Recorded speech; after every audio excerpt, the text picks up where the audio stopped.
여야 4당이 오늘 선거제도 개편과 공수처 설치 법안의 패스트트랙 지정을 시도합니다. 회의장을 지키며 농성을 벌이고 있는 자유한국당과 바른미래당 일부 의원들이 실력 저지에 나설 것으로 보여서 충돌이 불가피할 전망입니다. 문희상 국회의장이 사법개혁특별위원회 오신환 의원을 최입의 의원으로 교체하는 내용의 사보임을 허가했습니다. 유승민 의원 등 바른미래당 의원 13명은 이에 대해 강력히 반발하면서 당 내부는 극한으로 치닫고 있습니다. 북한 김정은 위원장과 푸틴 러시아 대통령의 첫 정상회담이 잠시 뒤 블라디보스토크 극동연방대학에서 열립니다. 두 정상은 한반도 비핵화와 경제협력 방안 등을 집중 논의할 것으로 보입니다. 승리의 성매매 알선 혐의를 수사하는 경찰이 동업자 유인석 대표로부터 성접대가 있었다는 진술을 확보했습니다. 혐의를 시인한 것은 이번이 처음인데 유 대표는 2015년 일본인 사업가들에게 성접대를 했고 호텔 숙박비는 승리가 결제했다고 밝혔습니다. 이른바 환경부 문건 사건을 수사해오던 검찰이 김은경 전 환경부 장관과 신미숙 전 청와대 비서관을 재판에 넘기기로 했습니다.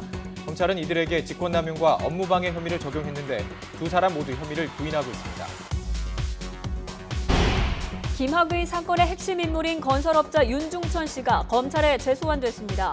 윤 씨는 출석하면서 성실하게 수사에 임하겠다고 말했습니다. 검찰은 윤 씨를 상대로 김 전 차관 뇌물 의혹과 별장 동영상 등 성범죄에 대해 추궁할 계획입니다.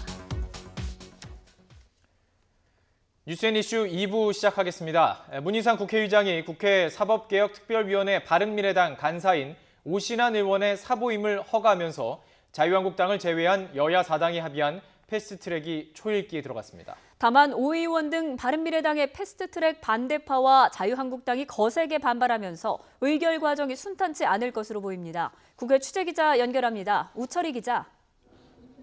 네, 국회입니다. 네, 패스트트랙을 둘러싼 대치 상황 계속 이어지고 있습니다. 국회 상황 정리해 주시죠. 네, 여야 4당 오늘 선거제도 개편과 고위공직자 범죄수사처 설치 그리고 검경 수사권 조정 법안의 패스트트랙 처리를 시도합니다. 각 법안을 다루는 국회 정치개혁특별위원회와 사법개혁특별위원회가 열릴 예정인데 패스트트랙 처리까지는 쉽지 않은 길이 예상됩니다. 관건은 크게 두 가지 정도로 보입니다. 먼저 소관위원회 위원 교체, 또 자유한국당과 바른미래당 반대파의 실력 저지입니다. 패스트트랙 처리를 위해서는 소관위원회에서 제적위원 5분의 3 이상의 동의가 있어야 합니다. 공수처와 검경 수사권 조정을 다루는 사개특위의 경우 여야 4당 위원 가운데 한 명만 반대를 해도 패스트트랙 처리는 무산됩니다. 바른미래당 간사인 오신환 의원이 당의 입장에 반발하며 반대 의사를 굽히지 않자 김관영 원내대표가 교체, 그러니까 사보임계를 오늘 오전 팩스를 통해서 국회 사무처에 제출했습니다. 문희상 국회의장도 사보임을 허가했습니다. 당사자인 오신환 의원과 유승민 의원 등 옛 바른정당 출신 의원들은 사보임계 접수 직후 문희상 의장이 입원 중인 병원으로 찾아갔지만 만나지는 못했습니다. 오신환 의원은 날치기 결재를 통해 의회주의를 말살한 것에 대해 문희상 의장도 책임을 져야 한다며 헌법재판소의 권한쟁의 심판과 효력정지, 가처분 신청을 냈다고 밝혔습니다. 이와 함께 하태경 의원은 패스트트랙 찬성파로 분류됐던 옛 국민의당 출신의 안철수계 비례대표 의원들을 포함해 바른미래당 의원 13명이 오신환 의원의 사보임에 반대한다고 밝히기도 했습니다. 김관영 원내대표는 지금이라도 이 실질적인 과반수 이상의 패스트트랙에 찬성한 숫자 이상의 13명의 의원이 사보임을 반대했기 때문에 오신환 의원 사보임 의사를 즉각 철회해 주실 것을. 자유한국당 패스트트랙 처리에 강력 반발하고 있는데 지금 움직임 어떻습니까? 네, 한국당도 패스트트랙 처리에 실력 저지를 불사하겠다는 방침입니다. 특히 오신환 의원 사보임 허가에 대해서 불법이라면서 강력 대응에 나섰습니다. 당 법률지원단장인 최규일 의원은 기자회견을 갖고 오신환 의원과 마찬가지로 헌법재판소의 권한쟁의 심판과 효력정지, 가처분 신청을 낼 예정이라고 밝혔습니다. 한국당은 사개특위에서 오신환 의원과 교체될 최입의 의원의 의원회관 사무실을 항의 방문해서 회의 참석을 저지하고도 있습니다. 또 어젯밤에 이어 오늘 아침 긴급 의원총회와 함께 정개특위와 사개특위 회의장 점거 농성에 나섰습니다. 나경원 원내대표는 법을 만드는 국회 수장과 의원이 버젓이 법을 어기고 있다면서 특히 문희상 의장은 청와대 비서실장과 정권의 하수인을 자처하고 있다고 비판했습니다. 저는 오늘 대한민국이 괴멸되고 있다고 생각합니다. 여당이 한때 보수 괴멸을 외쳤습니다. 보수 괴멸이 아니라 대한민국 괴멸이 현 상황입니다. 반면 민주당 조정식 정책위 의장은 한국당이 국회를 난장판으로 만들고 있다면서 국회의장실까지 점거하며 유례 없는 폭거를 저질렀다고 반박했습니다. 자유한국당의 막장 드라마의 끝은 도대체 어디입니까? 국민 앞에 부끄럽지 않습니까? 자유한국당은 추태를 그만두고 당장 국민과 국회의장에게 사죄하십시오. 이런 가운데 정개특위와 사개특위 소속 여야 4당 의원들은 아침부터 모여서 회의 일정 등을 논의했지만 아직 개회 시간은 잡히지가 않았습니다. 위원장이 각각 정의당과 더불어민주당 소속인 만큼 한국당과 바른미래당 반대파의 실력 저지에 맞서서 경호권 발동까지도 예상되는 상황입니다. 지금까지 국회에서 YTN 우철입니다. 박수현 국회의장 비서실장은 자유한국당이 문희상 국회의장에게 공세를 펴는 데 대해 국회의장을 모욕하는 것은 국회 스스로를 모욕하는 것이라고 지적했습니다. 박 실장은 자신의 SNS를 통해 정치가 언제까지 이래야 하나, 정치도 사람이 하는 것이고 사람을 위한 일이라며 이같이 말했습니다. 이어 국회 수장이자 정치 대선배가 충격으로 병원에 계신데 정치를 떠나 인간적으로 섭섭하고 서글프다고 토로했습니다. 문재인 대통령이 청와대 신임 대변인으로 고민정 청와대 부대변인을 임명했습니다. 인도환 청와대 국민소통수석은 고 대변인이 문 대통령의 국정 철학을 가장 잘 이해하는 참모 중 한 사람으로 그동안 부대변인으로 활동하면서 충실하게 업무를 수행했다면서 앞으로 여러 세대 다양한 계층과의 소통을 기대한다고 말했습니다. KBS 아나운서 출신인 고 대변인은 지난 19대 대선 때 문재인 후보 경선 캠프와 이후 더불어민주당 선거대책위원회 대변인을 맡으면서 정계 입문했고 문 대통령 취임 뒤 줄곧 청와대 부대변인을 지내왔습니다. 승리의 성매매 알선 혐의를 수사하는 경찰이 동업자인 유인석 전 대표 등으로부터 성접대가 있었다는 진술을 확보했습니다. 의혹이 제기된 이후 혐의를 시인한 건 이번이 처음인데 구체적인 물증도 확보된 것으로 보입니다. 자세한 내용 취재기자 연결해서 알아봅니다. 이경국 기자. 네, 사회부입니다. 네, 승리는 성매매 알선 혐의를 강하게 부인해 왔는데 동업자가 이를 인정했다고요? 네, 그렇습니다. 경찰은 승리와 동업자인 유인석 유리홀딩스 전 대표를 각각 4번씩 불러서 성접대 의혹 관련 내용을 집중적으로 추궁했습니다. 그런데 유 대표가 조사 과정에서 성접대 혐의를 인정한 것으로 파악됐습니다. 지난 2015년 12월 일본인 사업가 일행을 위해 성매매 여성들을 부르고 그 대금을 알선책 계좌로 보낸 혐의를 인정한 겁니다. 당시 사업가 일행이 묵은 호텔 숙박비 3천만 원은 승리가 YG의 법인카드로 결제한 것으로 확인됐습니다. 이 밖에도 서울 강남의 클럽 아레나, 필리핀 팔라완에서 열린 승리의 생일 파티에서도 성매매 알선이 있었다는 의혹이 불거졌습니다. 지난 2017년 팔라완에서 열린 파티에는 승리의 지인과 투자자 등 모두 150여 명이 참석했는데 경찰은 당시 유흥업소 여종업원들이 참석한 사실을 확인해 수사를 벌이고 있습니다. 경찰은 일단 이들에게 여행 경비 이외에 추가로 지급된 돈은 현재까지 확인되지 않았지만 이 여성들을 동원한 40대 여성에게 승리가 1,500만 원을 지급한 사실은 확인했다고 밝혔습니다. 다만 여성들이 성관계는 인정하면서도 지급된 돈이 성매매의 대가는 아니라고 주장해 추가 조사를 벌이고 있다고 설명했습니다. 잇따라 제기된 성접대 의혹들과 관련해 경찰은 모두 27명을 불러서 조사했습니다. 이 가운데 성매매와 관련된 여성 17명이 추가로 입건됐는데 이들 대부분도 혐의를 시인한 것으로 확인됐습니다.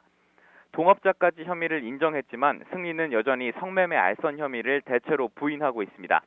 경찰은 이르면 오늘 승리와 유인석 전 대표에 대한 구속영장을 신청할 것으로 보입니다. 또 이들과 관련된 계좌를 압수수색해 자금 흐름을 분석하고 통화 내용도 확인하고 있습니다. 지금까지 사회부에서 전해드렸습니다. 집단 성폭행 의혹을 받는 가수 최종훈에 대해 출국 금지 조치가 내려진 사실이 YTN 취재 결과 확인됐습니다. 본격적인 수사에 앞서 해외로 빠져나갈 가능성을 미리 차단한 건데 경찰은 다음 주쯤 최 씨를 불러 조사할 전망입니다. 취재기자 연결합니다. 부장원 기자. 네, 서울지방경찰청입니다. 네, 가수 최종훈 출국 금지 조치됐다고요? 네, 이른바 정준영 단체 대화방 멤버들과 집단 성폭행에 가담한 의혹을 받는 가수 최종훈에 대해 출국 금지 조치가 내려졌습니다. 경찰이 최근 검찰을 통해 법무부에 출국 금지를 요청했고 오늘 최종적으로 출국 금지 처분이 내려진 것으로 YTN 취재 결과 확인됐습니다. 현재 구속 상태인 정준영을 제외한 나머지 단톡방 구성원들에 대해서도 함께 출국 금지 조치가 내려진 것으로 알려졌습니다. 최 씨는 이들과 함께 집단 성폭행에 가담한 혐의를 받고 있는데요. 2016년 1월 정준영과 버닝썬 직원 김모 씨 등과 함께 강화도 홍천에서 벌어진 사건과 두 달 뒤인 2016년 3월 대구 건이 있습니다. 앞서 경찰은 지난 23일 피해 여성의 고소장을 접수하고 피해자 조사까지 마쳤는데요. 이와 동시에 최종훈과 정준영 등을 특수강간 혐의의 피의자로 입건하고 수사에 착수했습니다. 이번에는 본격적인 수사에 앞서 해외 도피 우려를 막기 위해 출국 금지 조치를 내린 것으로 전해졌습니다. 앞서 최 씨는 불법 촬영과 뇌물 혐의로 수사를 받았는데 최근 집단 성폭행 의혹이 추가로 불거졌고 사안이 무거운 만큼 수사에 앞서 사전 조치를 취한 것으로 보입니다.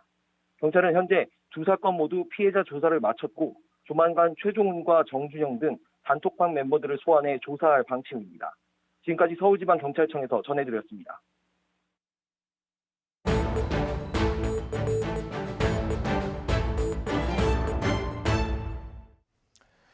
김학의 사건의 핵심 인물인 건설업자 윤중천 씨가 검찰에 두 번째 소환돼 피의자 조사를 받고 있습니다.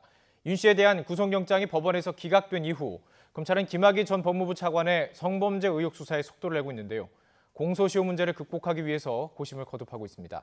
법조팀 취재기자 연결해서 이야기 나눠보겠습니다. 조성우 기자. 네, 김학의 사건 수사단이 있는 서울 동부지검입니다. 윤중천 씨가 그제 이제 검찰에 처음 소환됐을 때 2시간 만에 귀가를 했습니다. 참 이례적이었는데 이틀 만에 다시 검찰에 출석을 했군요. 네, 오전 10시쯤부터 조사받고 있습니다.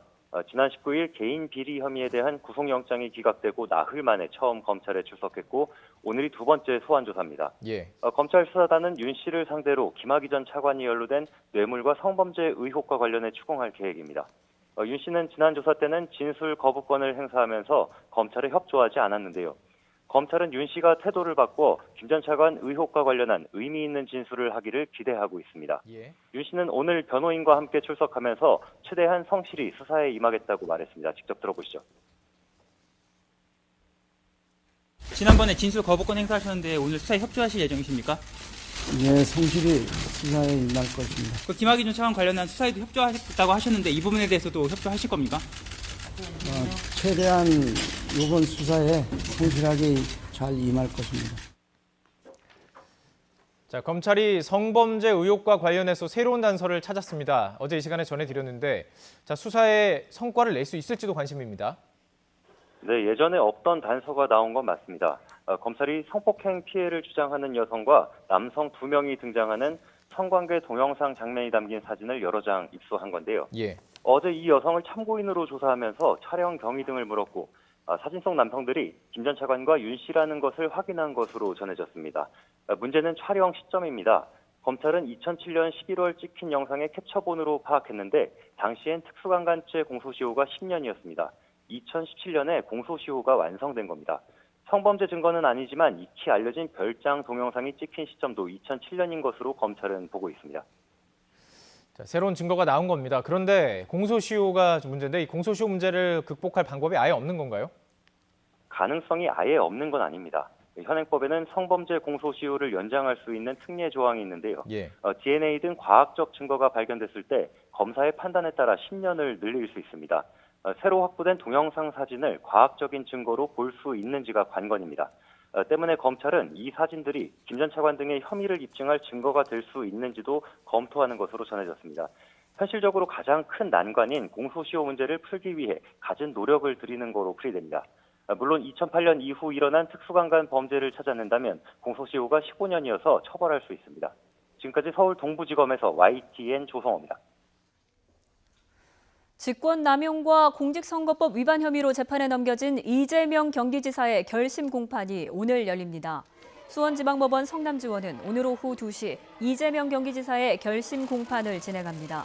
이 지사는 오늘 재판에 출석해 검찰의 구형에 맞서 최후 진술을 할 예정입니다. 앞서 이 지사는 지난 22일 열린 공판에서 신형 강제 입원 논란과 관련해 진단과 치료 절차를 검토하고 포괄적 지시를 내린 거라며 혐의를 부인했습니다. 드루킹 일당과 공모해 댓글 조작을 벌인 혐의로 1심에서 법정 구속됐다가 보석으로 풀려난 김경수 경남지사가 오늘 석방 뒤 첫 재판에 출석합니다. 서울고등법원은 오늘 오후 3시 김 지사의 항소심 3번째 공판을 진행합니다. 김 지사의 공판은 매달 둘째, 넷째 주 목요일에 진행될 예정이며 이에 따라 김 지사는 2주마다 거주지인 창원에서 서울로 올라와 재판을 받아야 합니다. 환경부 문건 사건을 수사한 검찰이 김은경 전 환경부 장관과 신미숙 전 청와대 균형인사비서관을 불구속 상태에서 재판에 넘겼습니다. 이로써 4개월간의 검찰 수사도 마침표를 찍게 됐습니다. 취재기자 연결해서 자세한 내용 알아봅니다. 김대겸 기자. 네, 사회부입니다. 네, 김 전 장관 그리고 신 전 비서관이 어떤 혐의를 받는 건가요? 네, 서울 동부지검은 오늘 오전 직권남용과 업무방해 혐의를 적용해 김은경 전 장관을 기소했습니다. 또 최근 사표를 제출한 신미숙 전 청와대 비서관도 같은 혐의로 재판에 넘겼습니다. 김 전 장관의 혐의는 표적 감사와 채용 특혜 두 가지입니다. 김 전 장관은 이전 정권에서 임명한 한국환경공단 상임감사 김모 씨에게 사표 제출을 종용했다는 건데요. 김 씨가 불응하자 집중감사를 벌여 물러나게 한 뒤 빈 자리에 친정부 성향의 박모 씨를 후임자로 앉히려 한 혐의입니다. 이후 친정부 성향인 박 씨가 후임 선발 과정에서 탈락하게 되자 심사 대상자 전원을 불합격 처리하기도 했습니다. 검찰은 이 과정에서 신미숙 전 비서관이 환경부에 경위서를 제출하도록 한 사실을 확인했습니다. 경위서에는 깊은 사죄와 재발 방지, 어떠한 책임과 처벌도 감수하겠다는 취지의 내용이 들어가 있는 것으로 조사됐습니다. 또 신 전 비서관이 안병옥 당시 환경부 차관 등을 청와대로 불러 질책한 정황도 포착하고 수사를 이어왔습니다. 검찰은 신 전 비서관에 대해 구속영장 청구도 고려하기도 했지만 결국 영장 청구 없이 사건을 마무리 지었습니다. 앞서 검찰은 김 전 장관에 대해 구속영장을 청구했지만 범죄 의도가 희박해 보인다는 등의 사유로 기각된 바 있습니다. 김 전 장관과 신 전 비서관 모두 자신들의 혐의를 강력하게 부인하고 있어 향후 재판 과정에서 검찰과 치열한 공방이 예상됩니다. 네, 청와대 특감반의 민간인 사찰, 또 박형철 청와대 반부패 비서관의 업무상 기밀 누설 관련 부분은 무혐의 처분이 내려졌다고요? 네, 그렇습니다. 이번 사건은 김태우 전 검찰수사관의 폭로로 불거지게 됐습니다. 김 전 수사관은 청와대 근무 당시 환경부 관련 동향 문건을 받아 청와대에 보고했다고 주장했습니다. 지난 2월에는 박형철 청와대 반부패 비서관의 첩보 누설 혐의를 추가 폭로했습니다. 박 비서관이 자신의 고등학교 선배이자 사법연수원 동기생인 백모 변호사에 대한 금품 수수 동향 첩보를 보고받은 뒤 감찰 정보를 당사자에게 흘려줬다는 겁니다. 검찰은 이런 의혹들과 관련해선 범죄 혐의가 입증되지 않는다고 판단해 박 전 비서관과 이인걸 전 특검 반장 등을 기소하지 않았습니다. 지금까지 사회부에서 전해드렸습니다. 지난 1분기 국내 경제가 역성장하면서 금융위기 이후 가장 낮은 성적표를 받아들었습니다. 한국은행은 올해 1분기 실질 국내 총생산 GDP가 직전 분기에 비해서 마이너스 0.3%를 기록했다고 밝혔습니다. 이는 금융위기의 직격탄을 맞았던 지난 2008년 4분기 마이너스 3.3%를 기록한 뒤 41분기 만에 최저치입니다. 성장률이 마이너스를 기록한 것은 지난 2017년 4분기 이후 5분기 만으로 올해 1분기 성장률은 당시보다 0.1%포인트 더 낮았습니다. 수출은 2.6% 줄어 5분기 만에 가장 낮았고 투자, 특히 설비 투자는 10.8% 급감해 IMF 구제금융을 받았던 지난 1998년 1분기 이후 최저였고 민간 소비와 정부 소비마저 각각 12분기, 16분기 만에 최저치를 기록했습니다. 한국은행은 1분기 성장률이 10여 년 만에 최저이긴 하지만 비관적인 생각을 가질 필요는 없다며 추경과 반도체 경기 회복 등을 고려하면 2분기 성장률은 반등할 것이라고 전망했습니다.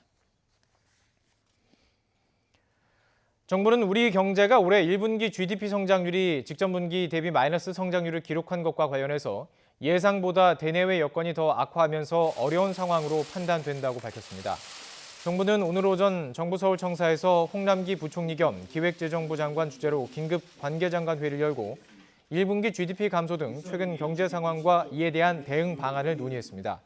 정부는 세계 경제가 예상보다 크게 둔화하는 등 대외 여건이 악화하면서 반도체 등 수출이 부진했고 대외 불확실성이 지속하면서 투자가 동반 부진했다고 지적했습니다. 또 지난해 4분기 정부 투자가 최대로 증가한 것에 대한 기저효과도 영향을 미친 것으로 분석했습니다.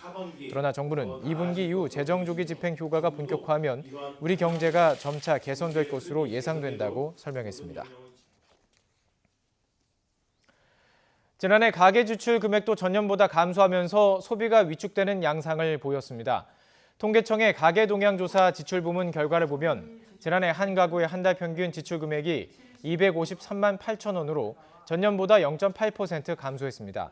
물가 상승을 고려한 실질적인 소비 지출을 계산하면 한 달 평균 243만 원으로 더 내려가 감소폭도 전년보다 2.2% 감소로 더 커졌습니다. 가구별 소득을 기준으로 8개 구간으로 나눴을 때도 한 달 소득 500만 원에서 600만 원 사이 가구만 지출 금액이 전년보다 0.4% 늘었을 뿐 모든 소득 구간의 가구가 1%에서 5%가량씩 지출을 줄였습니다.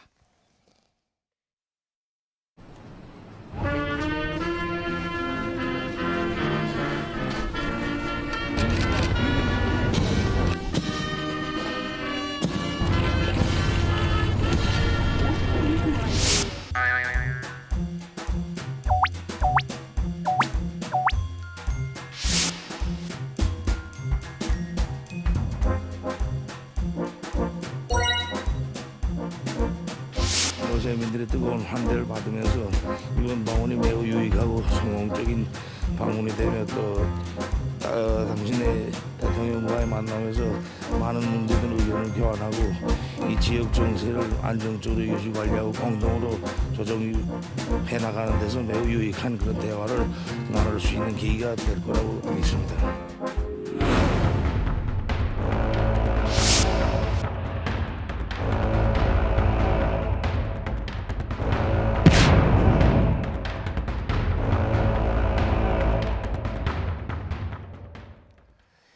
팔 년 만에 북러 정상이 다시 만납니다. 주요 의제는 한반도 비핵화죠. 지난 하노이 북미 회담 교착 상태 이후 북러 정상이 한반도 비핵화에 어떤 해법을 찾을지 주목되고 있습니다. 이인배 협력안보원장 또 진희관 인제대 통일학부 교수 모시고 이야기 나눠보겠습니다. 안녕하십니까? 안녕하십니까? 안녕하세요. 안녕하십니까? 자, 오늘 만남 일정이 지금 이제 약 우리 시각으로 1시간 뒤면은 만났어야 하는데요. 지금 그렇게 안 되는 것 같습니다. 좀 미뤄지는 것으로 보이죠? 네, 그렇습니다. 뭐 원래 1시, 한국 시간으로는 빠르니까 2시 정도 만날 거로 예상되어 있었는데 갑작스럽게 오늘 오전에 푸틴 대통령이 산불 나서 어제 났었죠. 그것 때문에 어제 부총리와의 만찬도 사실 좀 그 이야기 있었다가 없었던 것도 그 이유라고 그러는데 푸틴 대통령이 산불 지역을 방문하고 이쪽으로 블라디보스토크로 오기 때문에 북쪽이었던 블라디보스토크로 왔을 때 북쪽이었던 것 같아요. 그쪽 들렸다 오기 때문에 시간이 조금 늦어지고 있는 그런 상황이다 보시고 있습니다. 예, 그렇군요.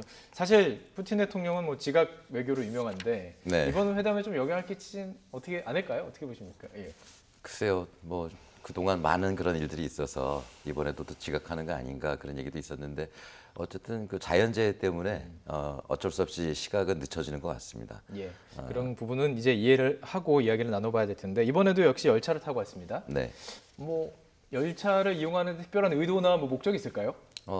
물론 이제 할아버지 김일성 수령의 코스프레를 하고자 하는 그런 의도도 있을 것이고요. 뭐 외모라든가 그 외투라든가 중절모 같은 경우도 그렇고 기차도 그렇습니다만 아시다시피 북한의 교통수단이 딱히 다른 게 없습니다.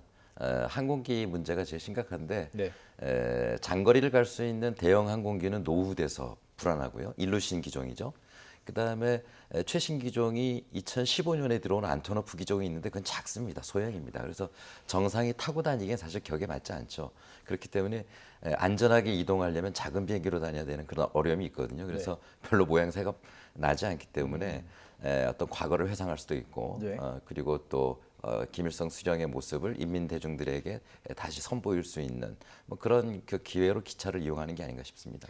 자, 그 국내 어떤 그 김일성의 향수를 자극하는 뭐 그런 목적도 있을 것이고요. 그런데 사실 대외적으로 볼 때는 열차를 타고 이동하는 모습 그리고 이 과거의 어떤 모습도 저희가 이제 영상으로도 보여드렸었는데 그 김일성 할아버지와 비슷한 모습으로 복장을 하고 이런 모습들이 사실 굉장히 좀 올드해 보인다는 느낌이 듭니다. 그러면서도 지금 러시아 그 언론과 인터뷰도 시도하는 모습들을 보면 참 두 가지가 참 조화가 안 된다는 생각도 좀 들거든요. 일단 김일성 수령이 일단 창업주죠, 북한에. 그러니까는 그의 3대를 세습하면서 창업주의 모습을 다시 부각시킨다는 건 대단히 정권 안정 차원에서 유익이 되는 그런 전략일 겁니다. 그쪽에서 그걸 계속 이렇게 리마인드 북한 주민들에게 되새기하는 전략은 있었던 것 같고요. 저도 이 부분이 사실 러시아 국영방 즉석 인터뷰한 것들이 굉장히 흥미로웠습니다. 왜냐하면요, 2015년에 러시아 전성절 행사 70주년이었거든요. 그때도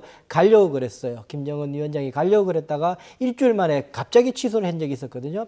그때 취소를 그걸 건의한 사람이 리수용이었다고 저도 이제 첩보를 통해서 들었는데 왜 어떻게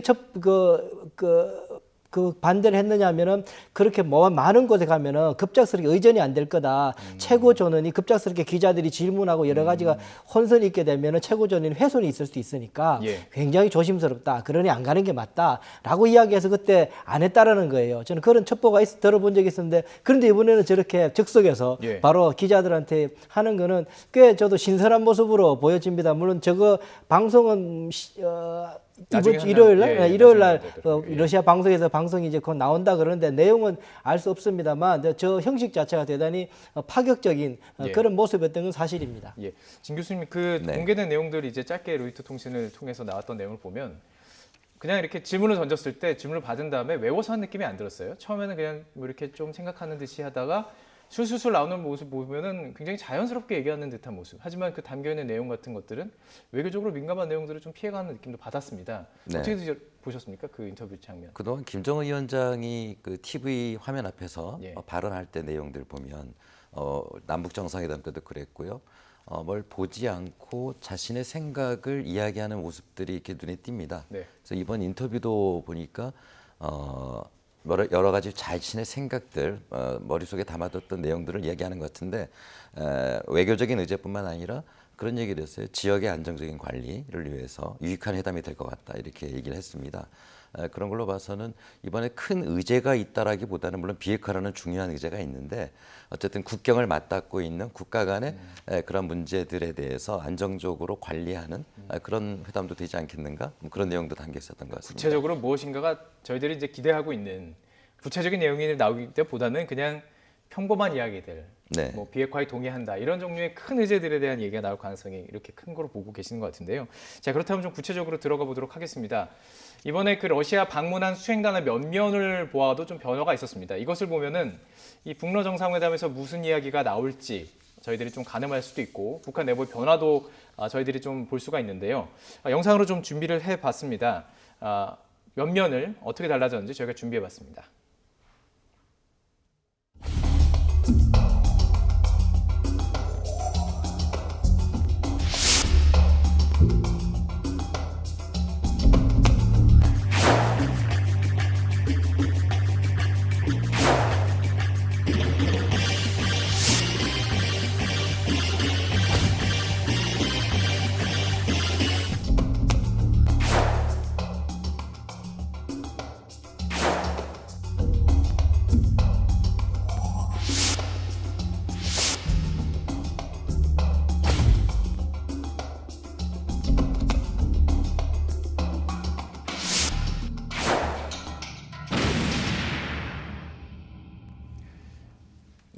영상으로 정리를 해드렸기 때문에 뭐 시청자 여러분들께서도 아시겠지만 지금 가장 핵심은 1번 뭐 정리하면 김영철 보이지 않는다는 거, 전이라고 불러야 되겠군요 이제. 그렇죠. 통일전선부장 보이지 않고 김여정 부부장도 보이지 않는다는 두 점입니다. 하나씩 좀 짚어보죠. 김영철 전 통일전선부장이 빠진 것 어떻게 해석하십니까?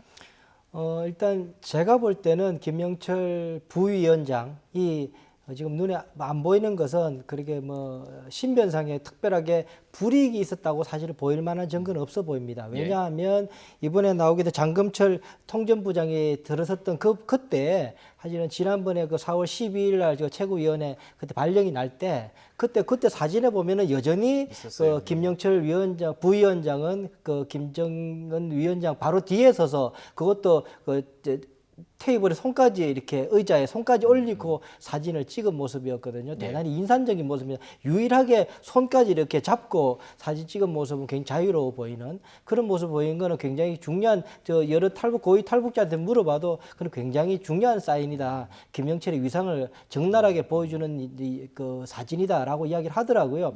그 정도로 사실은 그 김영철의 입장 그때 벌써 이미 그 통전부장은 교체된 상황이었거든요. 그럼에도 불구하고 그런 사진을 찍은 걸로 봤을 때 일단 그 신분의 격하가 있었던 것 같지는 않다. 그러나 역할의 변화는 있을 수 있겠다라는 생각은 듭니다. 실제로 김정은 위원장으로서 곁에서 아주 속내까지 밀접하게 이야기하는 그 인물 중에 핵심 참모 중에 한 사람이 김영철이었기 때문에 김영철을 뒤로 물리기는 사실은 쉽지 않은 그런 상황입니다. 그러나 역할은 변할 수 있다라는 말 우선 좀 더 드려봅니다. 저희가 1시간 전 일부에서 이제 그 역할에 대해서 조금 얘기를 좀 나눠봤었는데요. 그러니까 보통 지금 북한에서 외무성이 담당해야 될 역할을 그동안 통일전선부가 조금 그러니까 전에 없었던 이례적으로 껴들어 있었던 면이 있다. 그래서 이번에 빠진 것이 아니냐 이런 식으로 해석을 했었는데요. 그 부분 동의하시는지 궁금하고요. 김여정은 왜 지금 보이지 않는 걸까요? 그 부분도 궁금합니다.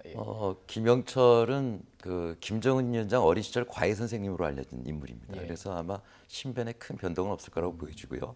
또 통전부라는 자리는 외교 라인하고는 다르게 대남 문제와 관련되어 있는 외교에는 참여했던 게 아니냐. 특히 미국과의 관계는 더더구나 중요하겠죠. 그래서 더 참석했던 게 아닌가 이렇게 생각이 들고요. 그리고 이번에 전반적으로 규모가 많이 축소됐습니다. 수행 명단을 보면 김영철, 김여정만이 아니라 아까 그 임배 원장 얘기했던 리수용 부위원장도 이번에 빠졌거든요.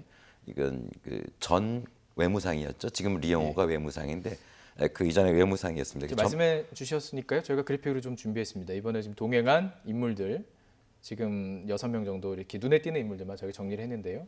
이게 그러니까 조금 축소된 면이 있다, 경량화다 이렇게 보시는군요. 네, 그렇습니다. 그러니까 일단 뭐 리수용을 포함해서 김여정 그리고 김영철의 어떤 역할을 할 수 있는 사람도 지금 가지 않았고, 그래서 대부분은 경량화돼 있고 이번에 러시아와의 만남이 그러니까 많은 의제를 합의해야 되는 그런 만남이 아니라 상당히 상징적이고 이례적인, 의례적인 그런 만남이 아니겠는가 이런 걸 예상하게 하는 대목인 것 같고요.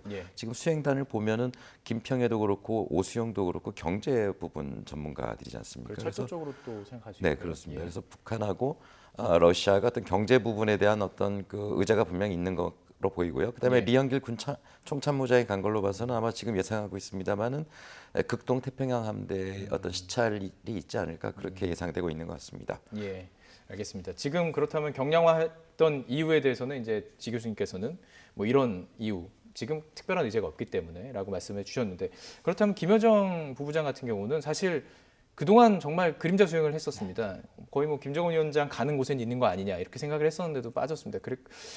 이렇게 해석하는 분도 있더라고요. 문재인 대통령과의 관계도 좋았고 그동안 이제 대남 라인에서 중요한 역할을 해왔었기 때문에 좀 남측을 향한 신뢰관계가 조금 무너졌을 수도 있다. 그런 것들이 김여정 부부장을 통해서 보여지는 것 아니야. 이런 해석도 있던데요.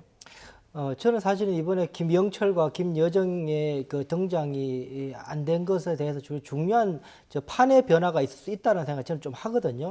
그 판의 변화 중에 하나가 뭐냐면은 앞서 말씀하신 것처럼 이 남북 관계 중심으로 이 대화를 엮어가던 부분들을 좀 더 다자 구도로 엮어가려는 것이 아닌가라는 생각이 우선 되는 부분이 있습니다. 김여정과 김영철 같은 경우는 사실은 이 북한 핵 문제가 김영철이 통전부장이 다루는 이유는 뭐냐면 한반도 통일 전선 전략 차원에서 논리적으로 다루었기 때문에 그 명분으로 김영철이가 다루었거든요.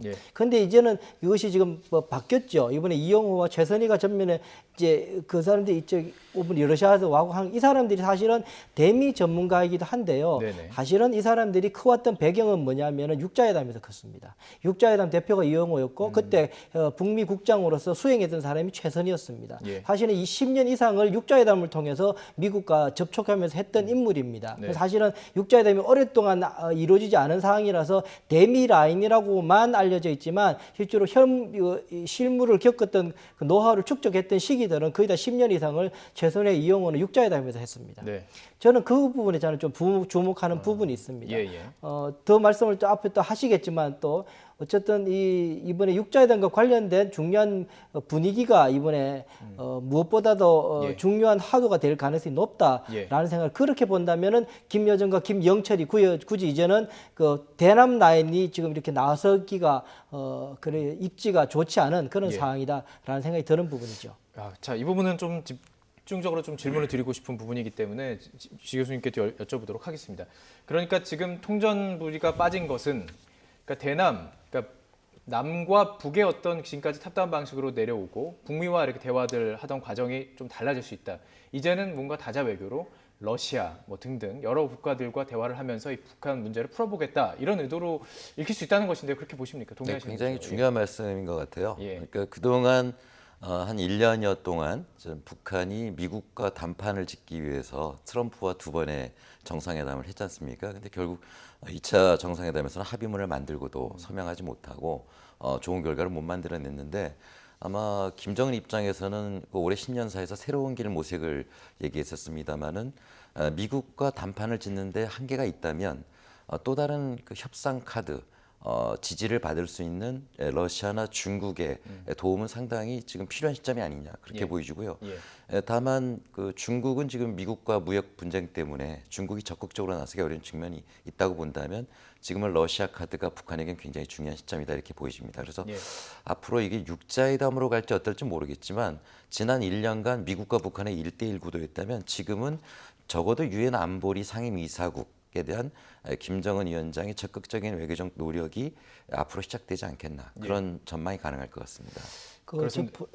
첨언해서 말씀을 드리면 그러니까 이런 것 같습니다. 그러니까 육자회담이 러시아로서는 우선 러시아는 사실 한반도 지금까지 2018년과 2019년 초반기에 이 국제 무대 속에서 러시아가 굉장히 변방에 있었죠. G2 미국과 중국 간의 무역 분쟁 속에서도 빠져 있었고 그러니까 세계 패권 전략을 서로 다투는 속에서 러시아는 빠져 있었던 그런 상황이었지 않습니까? 지금 막 진짜 마이너리그처럼 그렇게 됐었죠. 한때는 그 미소 간의 강대국이었던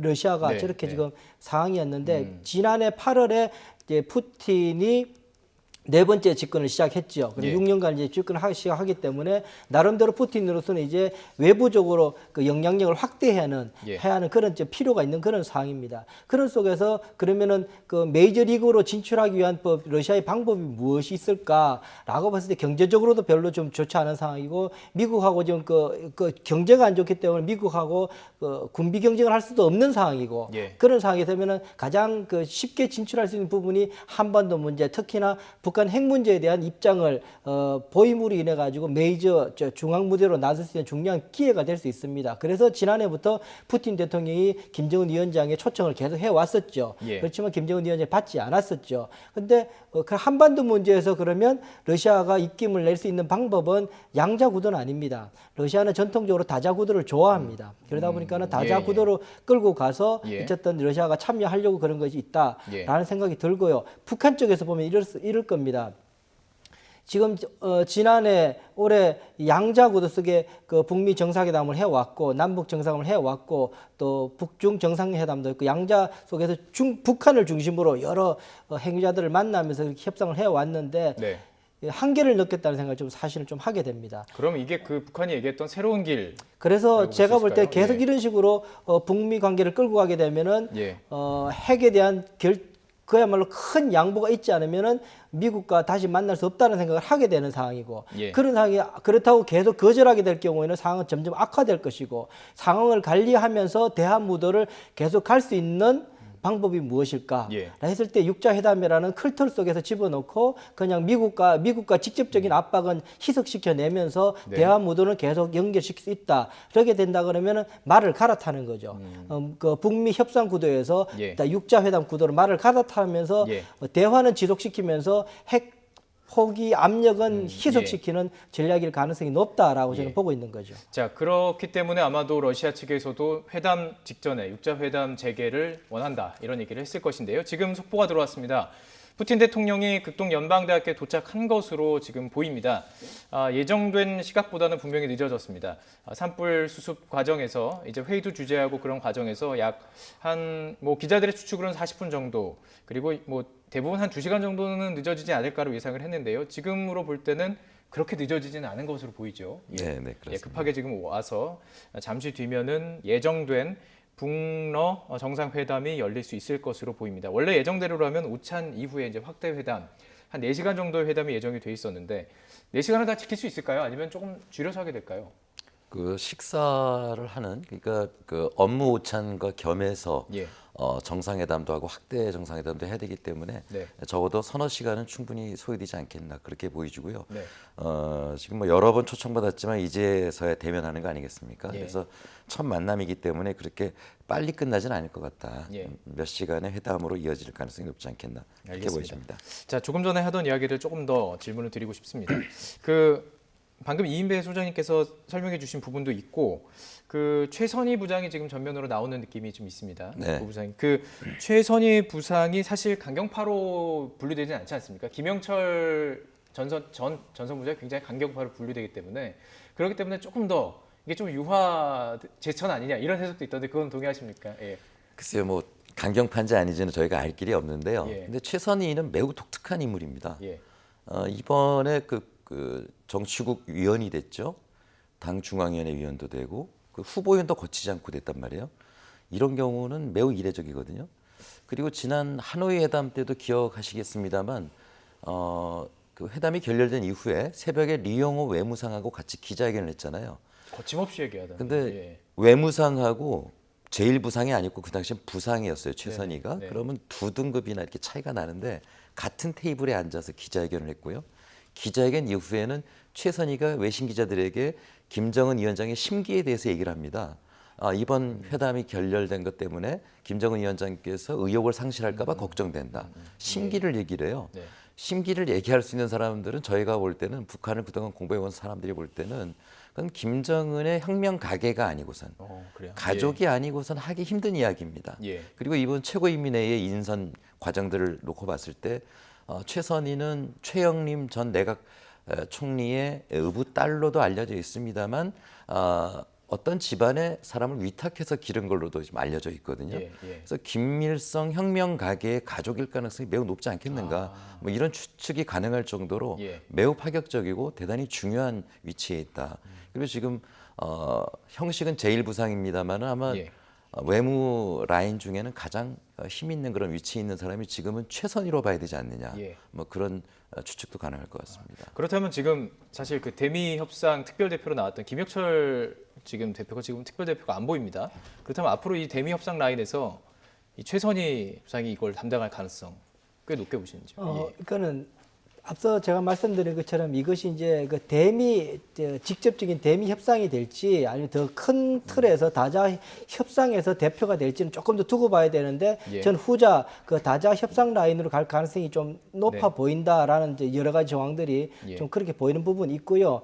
앞서 말씀드린 최선희 같은 경우에는 사실 말씀드린 것처럼 육자회담을 통해서 굉장히 많이 경력을 확보한 그런 인물입니다. 그렇기 예. 때문에 또 하나는 김영철과의 관계 문제인데요. 사실은 공범이란 말은 이제 그러니까 같이 책임을 같이 공유하고 있었던 그룹이거든요. 김영철과 최선희와 김성회, 통전부의 김성회, 김혁철까지 다 같이 책임 이번에 하노이 정상회담이 결렬돼 있을 때 그냥 누구도 자유롭지 않은데 그저는 최선희가 올라갔다는 이야기는 사실은 그 인물에 대해서 처벌은 별로 없었다라는 생각이 저는 듭니다. 예. 그래서 사실은 그런 의미에서 김영철이 뒤로 빠지지는 않았을 거라고 저는 보는 부분이고 예. 그렇기 때문에 김영철이 강경파인데 그 사람이 뒤로 빠져서 유합하다 이런 이 해석은 조금 어렵겠다. 예. 어차피 같은 그룹에서 이걸 북핵 문제를 만지고 있기 때문에 예.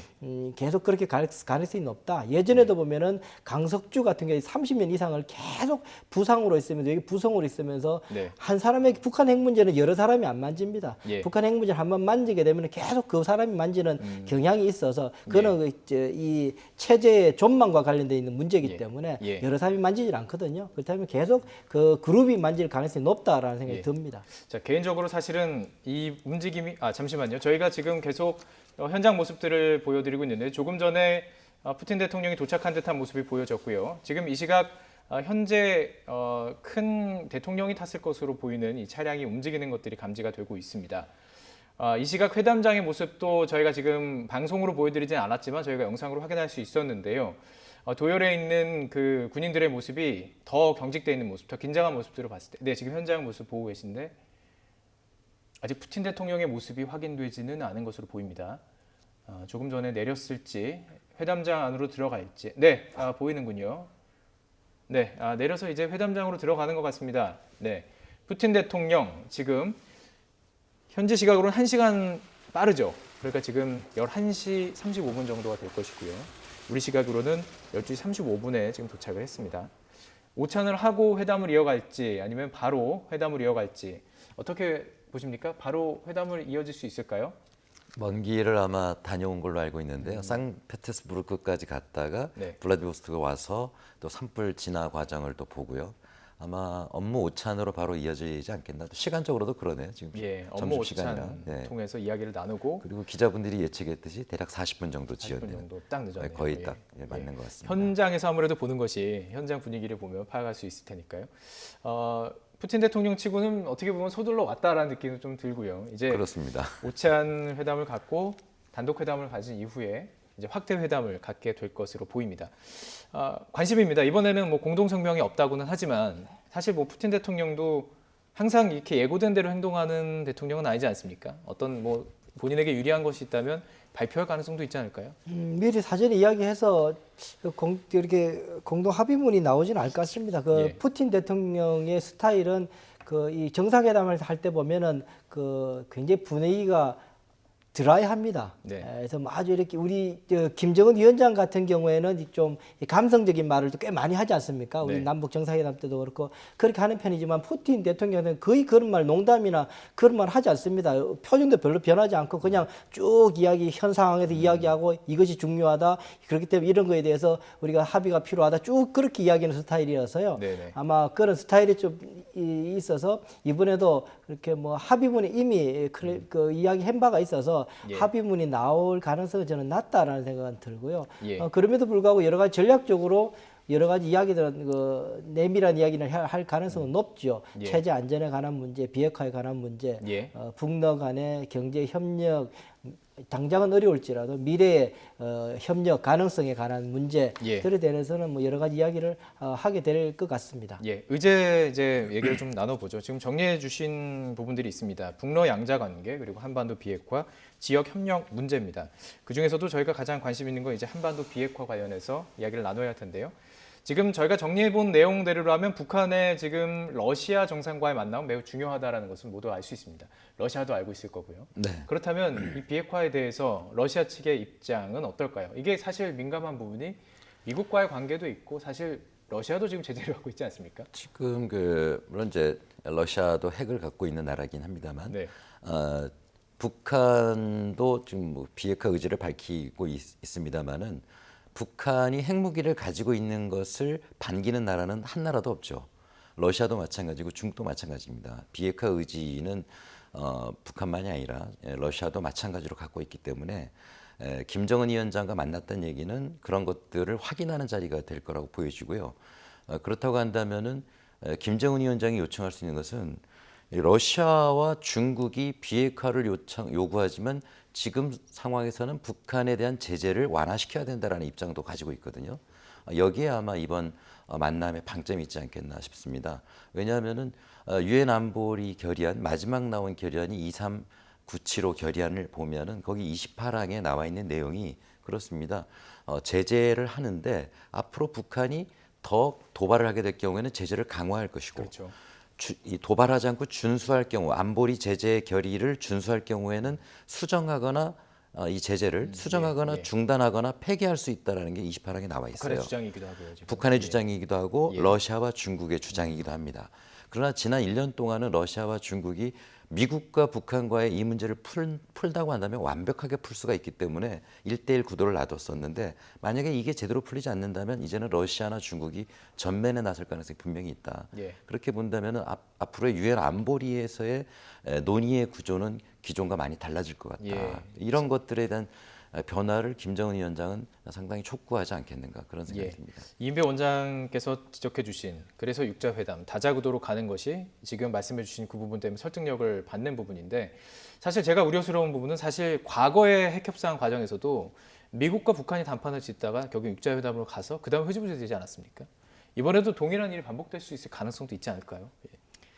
그러니까는 지금의 이렇게 교착되어 있는 상황 속에서 사실 육자회담은 굉장히 한반도 대한민국 국민으로서는 굉장히 어렵고 그 걱정이 되는 국면으로 가는 겁니다. 네.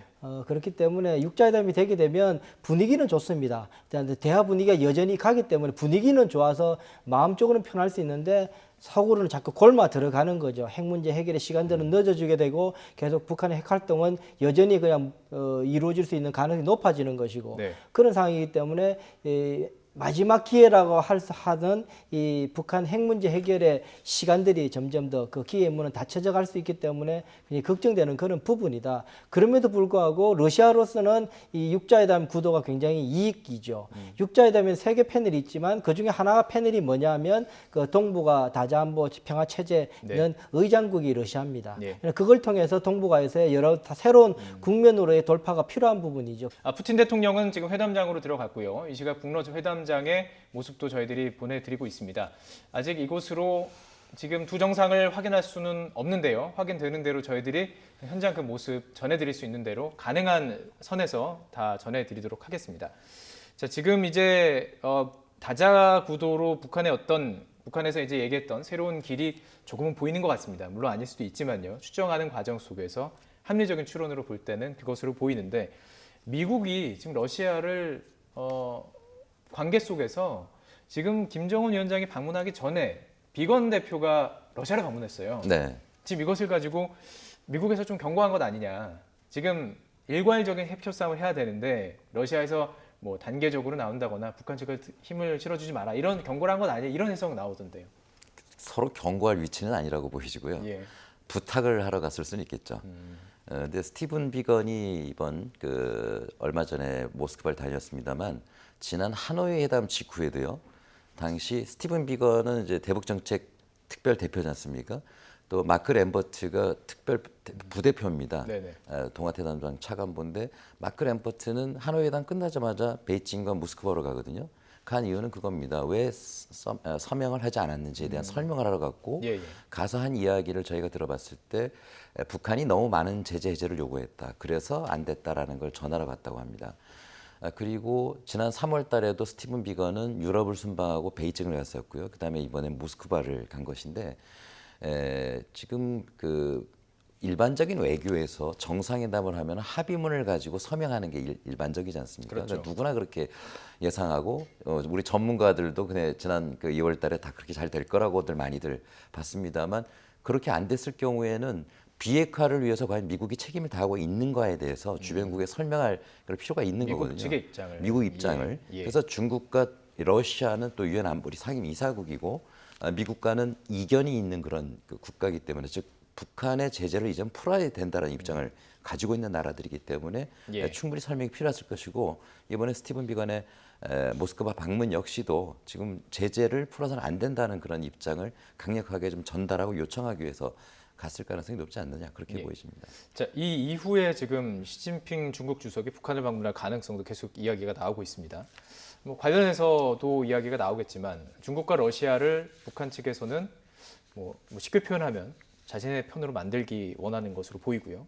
그리고 그 외교적인 발언을 볼 때 궁금한 부분이 바로 남측에 대해서 이런 얘기를 합니다. 중재자 역할을 하지 말고 하나가 돼서 하자라는 의미로 계속 얘기를 합니다. 그럼 육자회담으로 치면 4개의 국가가 북한의 편을 드는 거 아니겠습니까?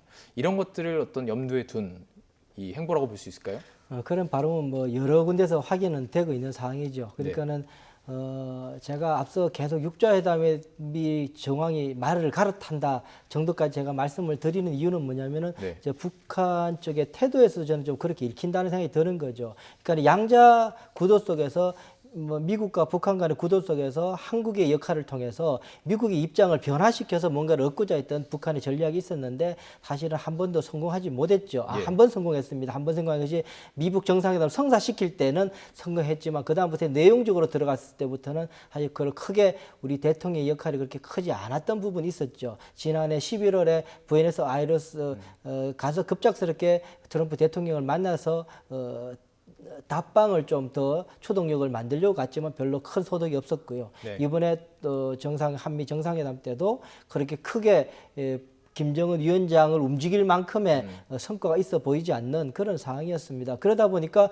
북한으로서는 이 한국을 통해서 무언가를 미국을 변화시키는 구도에 대해서 지금은 조금 회의가 있을 수 있다. 네. 그렇게 된다면 보다 더 그 큰 틀에서 미국과 상대할 수 있는 중국과 러시아를 끌어들이는 것이 같은 테이블에 앉히는 게 만드는 것이 오히려 더 유리할 수 있겠다. 예. 그런 구도라 그러면 지금 육자회담일 가능성이 높다라고 예. 판단할 수 있겠다. 그렇게 된다면은 불행스럽지만 한국의 역할이 더 줄어들게 되는 예. 그런 상황이 됩니다. 제가 그래도 육자회담이 조금 걱정된다는 것은 북한 핵 포기 모멘텀을 잃어버린다는 어려움도 있고 또 하나 예. 우리 정부로 봤을 때는 역할이 좀 줄어들기 때문에 예. 어려움도 있고 두 가지 때문에 현 상황에서 육자회담이 꽤나 어려운 산법이다라는 생각이 듭니다. 네, 시청자 여러분들께서 이제 뭐 참고사항으로 말씀을 드리면 우리 측이 어떤 그 역할이 줄어든다는 것 자체는 큰일입니다. 왜냐하면 당사자이기 때문입니다. 한반도에 있는 당사자고 이 모든 모든 것들을 함께 할 수밖에 없는 운명 공동체이기 때문에 그런 측면이 있기 때문에 우리의 입장들이 분명히 반영이 돼야 되는데요. 자, 이런 상황에서 러시아 측에서는 안보실장에 해당하는 인물을 지금 청와대로 지금 보냈습니다. 관련해서 이야기들을 좀 기자로 정리를 해봤지만 그 이면에 담긴 내용들은 저희가 알 수가 없습니다, 사실은. 네. 어떤 내용들이 오갔을 것으로 보입니까? 네, 지금 이인배 원장님께서는 그 육자회담이 만약에 그 다자구도로 가게 되면 우리 역할이 이제 줄어드는 것에 대한 우려점을 말씀하셨는데 예. 만약에 우리하고 의견이 다른 국가들과 다자구도로 간다면은 그게 정확히 맞을 수 있을 텐데 만약에 우리가 의견이 같다. 지금 이제 안보실장이 이제 청와대를 방문한다 그러는데 예. 의견이 같은 여러 나라들이 같이 참여한다면 역할이 줄어든다고 보기는 어려울 것 같습니다. 예. 그리고 굳이 뭐 같은 목적을 갖고 있다면 큰 역할을 할 필요도 없지 않겠는가. 같이 가면 되기 때문에 예. 그리고 지금 저는 뭐 육자회담이 열릴지 안 열릴지는 모르겠습니다만은 일단 북한은 김정일 시대에 육자회담을 비판하고 다시는 하지 않을 것이라고 그렇게 얘기를 한 바가 있고 또 육자회담은 실무회담이 중심이거든요. 예. 탑다운 방식이 아니라 버텀업 방식이란 말이에요. 그래서 김정은 위원장이 과연 그걸 선호할지는 모르겠어요. 전혀 다른 조건이 되요. 네, 그래서 아주 다른 조건인데 일단 러시아는 이걸 발표를 했는데 어떻게 될지 이제 두고 봐야 되겠습니다만은 어쨌든 제가 볼 때는 그동안 미국에게 모든 걸 맡겼던 그런 패러다임에서 이제는 여러 나라가 같이 참여하는 패러다임으로 바뀔 가능성이 매우 높지 않겠는가. 예. 그런 점에서도 우리가 다각적인 외교적인 어떤 대응을 준비해야 될 그런 시점인 것 같습니다. 그 입장이 제가 곤혹스러워질 가능성이 높다고 하는 그 보충해서 말씀드리면 네. 미국의 입장 때문에 그렇습니다. 미국의 입장은 전통적으로 보게 되면 민주당 정권은 다자주의를 좋아합니다. 민주당에서는 다자주의적인 구도를 통해서 국제적 규범과 조율된 그 국제 질서 속에서의 리더십을 발휘하는 쪽으로 가려는 것이 민주당 정부의 외교 전략의 기본이 되고요. 공화당 같은 경우는 그렇지 않습니다. 오히려 힘을 통해 전형적으로 트럼프 대통령이 그렇게 이야기하고 힘을 통해서 1대1 외교를 좋아합니다. 힘을 통해서 그 한 사람 한 국가 측을 규제해 나가는 규율해 나가는 방식을 선호하는 게 공화당 정권입니다. 네. 그렇게 봤을 경우에 트럼프 대통령은 그 부분에서는 전형적인 공화당의 그런 그 입장을 가지고 있거든요. 그렇다면 다자안보로 다자 구도로 가게 된다면은 그냥 한 6분의 1의 발언급밖에 안 되게 되기 때문에 예. 미국으로서는 별로 좋아하지 않는 구도인 거죠.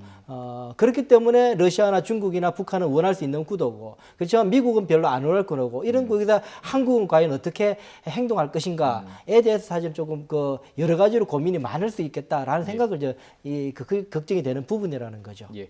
그렇다면 이제 우리 정부가 어떻게 운전대를 잡을지에 대해서 좀 여쭤보고 싶습니다. 지금 사실 북한과 미국의 상황이 대화 교착 국면뿐만 아니라 서로 얘기가 조금씩 주고받는 얘기를 보면 서로 공을 넘기는 느낌입니다. 네. 너희한테 공이 있다. 네. 우리 걸 받아들이면 협상은 이루어질 수 있다. 대화는 이루어질 수 있다. 서로 얘기를 하는 거라고 좀 정리를 할 수 있을 것 같은데요. 네. 그렇다면 우리 정부의 입장에서는 누구에게 진짜 공이 있는지 어떻게 하면 이 공을 풀릴 수 있을지 설명을 해야 되는 거 아니겠습니까? 네. 이 과정이 쉽지는 않을 것으로 보이는데요. 네, 지금 상황에 대해서 미국의 어떤 정부는 조용한 대기 상태, 뭐 quiet status quo라고 그렇게도 표현합니다만은 북미 간에 서로 공을 넘기고 기다리는 그런 관망하는 자세인 것 같습니다. 여기서 우리 정부가 할 수 있는 거는 두 가지 점을 말씀드릴 수 있을 것 같은데요. 얼마 전 한미 정상회담을 통해서 트럼프 대통령의 메시지를 대통령께서 가져왔습니다. 그래서 북한에게 아마 전달을 하게 될 텐데 그 네. 메시지가 과연 어떤 의미가 있을 것인가, 즉 메시지라는 것은 뭐 그저 이야기를 하는 것이 아니라 북한이 원하는 무엇인가를 담았을 때 그게 북한을 움직일 수가 있는 거기 때문에 우선 그 메시지가 상당히 중요할 거라고 보여지고요. 그다음에 두 번째는 유엔의 제재도 있고 미국의 독자 제재도 있습니다만은 제재되지 않는 것들도 많이 지금 제재되고 있는 게 있거든요. 대표적으로 개성공단 입주기업체들이 개성을 방문하는 것은 사람이 북한을 가는 건 제재 대상이 아닙니다. 예.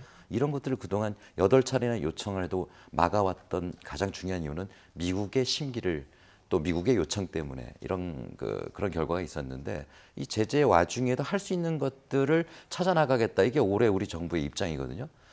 대통령께서도 거기에 대해서 여러 차례 강조한 바가 있고 그렇다고 한다면 뭔가 실마리는 거기서 하나씩 풀려나가지 않겠는가. 예. 그렇게 된다면 북한이 요구하는 촉진자, 중재자가 아니라 당사자 역할을 좀 해달라라는 그런 형태로 한 발 더 다가설 수 있지 않겠나 싶습니다. 참고로 말씀을 드리면 지금 제재는 유엔 안보 제재가 있고요. 유엔 안보리의 제재가 있고 또 미국 행정부의 독자 제재가 있기 때문에 이제 여러 가지 풀릴 수 있는 부분들이 여지가 있다는 것을 좀 말씀드리고 말씀해 주십시오. 네.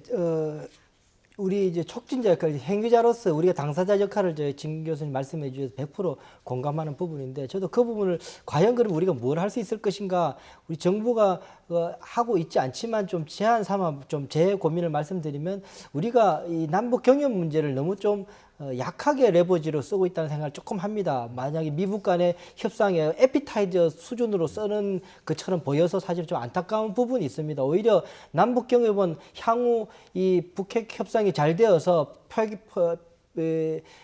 행동 단계로 들어가게 되면 가장 많은 경제적 지원과 활동을 우리 대한민국이 하게 됩니다. 예전에 경수로 지원 때문에 우리가 50%였습니다. 다른 나라가 30%, 20% 했던 거였거든요. 그런 거거든요. 그렇게 되면 우리가 남북경협 가장이 북한에게서 직접적으로 도울 수 있는 단기적으로 가장 큰 몫이 됩니다. 그럼 그걸 나는 이용할 필요가 있다. 그렇다면 지금 상황 속에서 북한 핵협상이 미국과 북한 간에 자꾸 지지분에서 밀어지게 된다면 여전히 남아있는 대한민국의 안보 위협들, 단거리 핵무기에 대해서는 경협과 연관시어서 저는 북한과 협상할 필요가 있다. 경협을 줄 테니, 그걸 단거리 핵무기는 우리하고 그렇게 친하게 지내려고 그러면 단거리 핵무기 300km, 500km, 1000km, 1300km 노동미사일 같은 거는 필요 없지 않겠느냐라고 설득을 해서 그걸 내려놓게 만들어서 그 명분을 가지고 국제사회를 설득하고 경제 지원을 우리가 물꼬를 틀 수 있는 방법을 고안한다는 것이 우리가 당사자로서 중요한 역할이 되지 않겠느냐라는 생각을 해보게 됩니다. 저희가 지금 이 시각 회담장의 모습들을 계속 전해드리고 있습니다. 이 모습 속에서 두 정상이 함께 만나는 모습들 혹은 그 만나는 과정에서 어떤 대화라든지 어떤 이야기가 있다면 저희들이 생중계를 보내드리기 위해서 준비를 하고 있는 상황입니다. 자, 지금 이제 러시아와의 북러 정상회담을 통해서 러시아의 의도, 북한의 의도들을 분석해 보고 있고요. 앞으로 그 두 정상들이 나눌 이야기들을 통해서 가장 중요한, 우리에게 가장 관심 있는 그 비핵화 부분에 대해서 계속 지금 대담을 이어가고 있습니다. 이 과정 속에서 이제 일본 얘기를 좀 해보고 싶습니다. 지금 조금 전에 이제 저희가 이 대담을 시작하면서 북한의 모습들이 과거의 모습들을 굉장히 많이 반영해서 움직인다는 것을 볼 수가 있었습니다.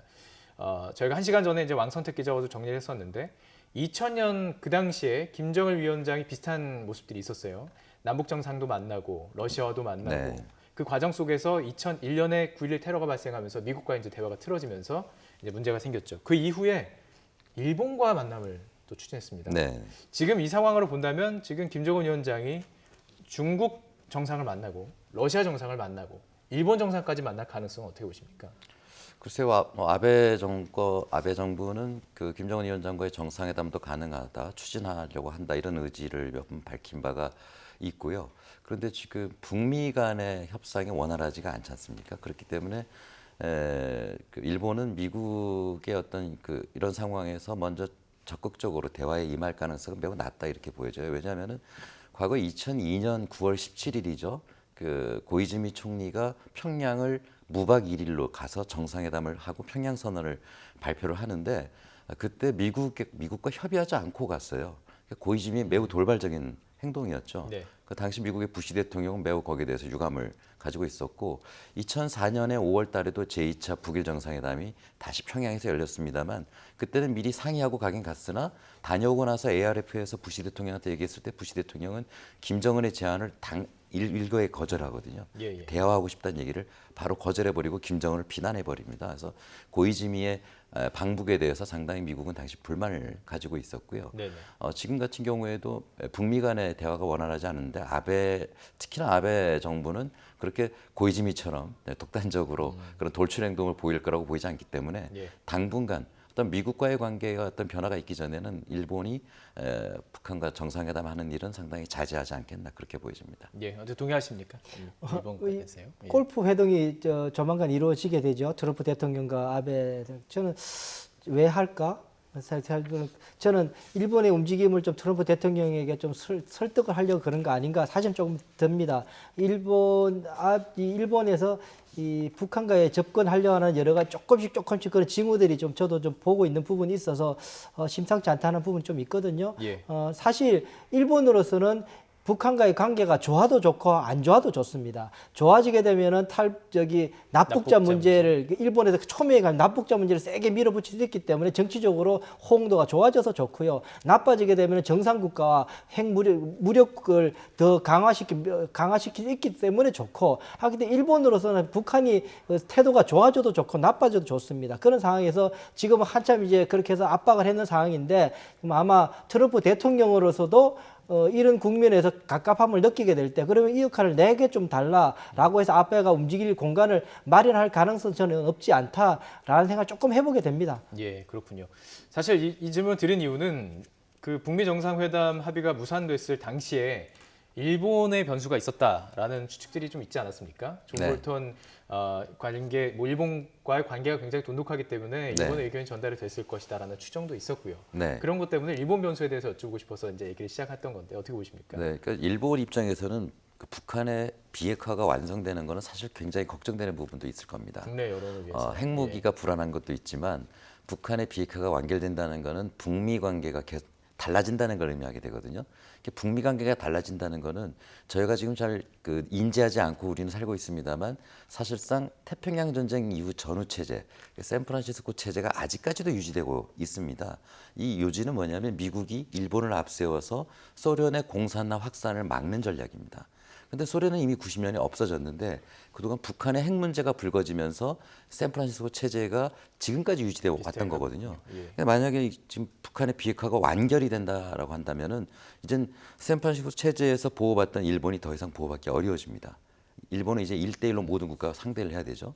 그렇게 된다면 과거사 문제라든가 영토 분쟁 문제, 지금 러시아와 또 우리가 독도와 또 중국과 생각코 열도와 이런 분쟁들을 일본이 다시는 하기 힘든 그런 상황이 될 수도 있습니다. 그렇기 때문에 일본으로서는 지금 체제를 유지하는 게 훨씬 이익이다라고 판단할 가능성이 높고 그렇다고 본다면은 북한의 비핵화는 바라지만 사실 바라지 않는 것 같은 그런 현상들이 나타날 가능성이 분명히 있지 않느냐 보여집니다. 일본 변수는 존재한다라고 볼 수가 있는 상황입니다. 자, 그렇다면 조금 전에 지 교수께서 말씀해 주셨던 그 부분입니다. 이제 한미 정상회담에서 북한에 보내는 트럼프 대통령의 메시지가 있었다라고 얘기를 했습니다. 그런데 북한 측에서는 지금 응답을 하지 않고 있습니다. 또 나오는 이야기는 사실 북미 간에 채널이 없는 게 아니다. 전할 수 있는 이야기들은 전달이 될 수 있다. 이런 추정도 있습니다. 아니면 정말로 무엇인가 정상 간에만 전달할 수 있는 이 탑다운 대화 방식 속에서 무엇인가 있기 때문인지 두 가지 이 추정들 어떻게 보십니까? 정상 간에 말씀 나눈 거는 일개 학자로서 저도 추정일 수밖에 없습니다만 정황들과 합리적인 그런 여러 가지 추론들을 통해서 제가 생각해 볼 경우에 우선 트럼프 대통령이 기자회견을 통해 가지고 여러 가지 북한 핵 문제에 대한 입장들을 찬찬히 다 밝혔습니다. 탑다운 방식이 아니라 차근차근 스텝 바이 스텝 그걸 한 3번 정도 이야기를 하더라고요. 차근차근 하겠다라고 이야기하는 부분들, 경제 제재 해제 지금은 아니다라고 이야기하는 부분들 그리고 여러 가지 그런 이야기들을 해왔지 않습니까? 그런 것들을 보게 되면 그런 이야기들과 다른 이야기들이 사실은 그때 당시에 트럼프 대통령이 했던 이야기들이 아닌 이야기. 그러니까 그때 이야기를 반대 이야기여야지 김정은 위원장이 호감을 갖고 움직일 수 있을 만큼의 이야기인데 그러면 공개적으로 트럼프 대통령이 했던 이야기들을 우리 대통령을 만났을 때 사실은 그거는 기자한테는 이야기고 사실은 내 마음 그거 아니요 라고 이야기하는 게 이 슈퍼파워 미국으로서 하기가 쉽지 않았을 거다. 그렇게 된다면 그러한 미국의 기본적인 입장 변화를 를 전달했을 가능성이 좀 낮다라는 생각이 좀 드는 부분이고요. 또 하나는 그렇다면 무엇이었을까? 메시지는 분명히 있는 거죠. 있다고 저는 봅니다. 있다면은 굉장히 감성적인 이야기가 일 가능성이 높다. 다시 말하면 트럼프 대통령이 매우 김정은 위원장을 그때 그렇게 헤어진 거에 대해서 뭐 마음이 불편해한다. 제가 상상해 보면 그래서 조만간에 곧 다시 만나서 그 이야기를 다시 이해하기를 원한다. 김정은 위원장과 신뢰감에 대한 이야기는 아주 깊숙하게 나게 이야기한 부분이 있다. 등등 그런 감성적인 이야기들을 그 신뢰를 담는 그런 이야기들 가능성이 높다. 컨텐츠 자체 입장 변화이기보다는 그럴 가능성이 저는 높다라는 생각을 좀 해보게 됩니다. 그렇기 때문에 그게 그 정도 같으면 김정은 위원장에게 격려는 되겠지만 현 상황에서 김정은 위원장이 움직일 만큼의 추동력은 되기가 조금 약하지 않겠느냐라는 생각이 드는 부분이죠. 예, 그렇게 전망을 하셨군요. 그러니까 북한이 가장 원하는 어떤 제재라든지 해제 국면에 대한 것보다는 지금 계속 두 정상이 얘기하고 있는 북미 정상이 얘기하고 있는 우리 관계는 좋다. 이것과 크게 벗어나지 않는 이야기이실 것이다. 이렇게 추정을 하셨습니다. 동의하십니까? 예.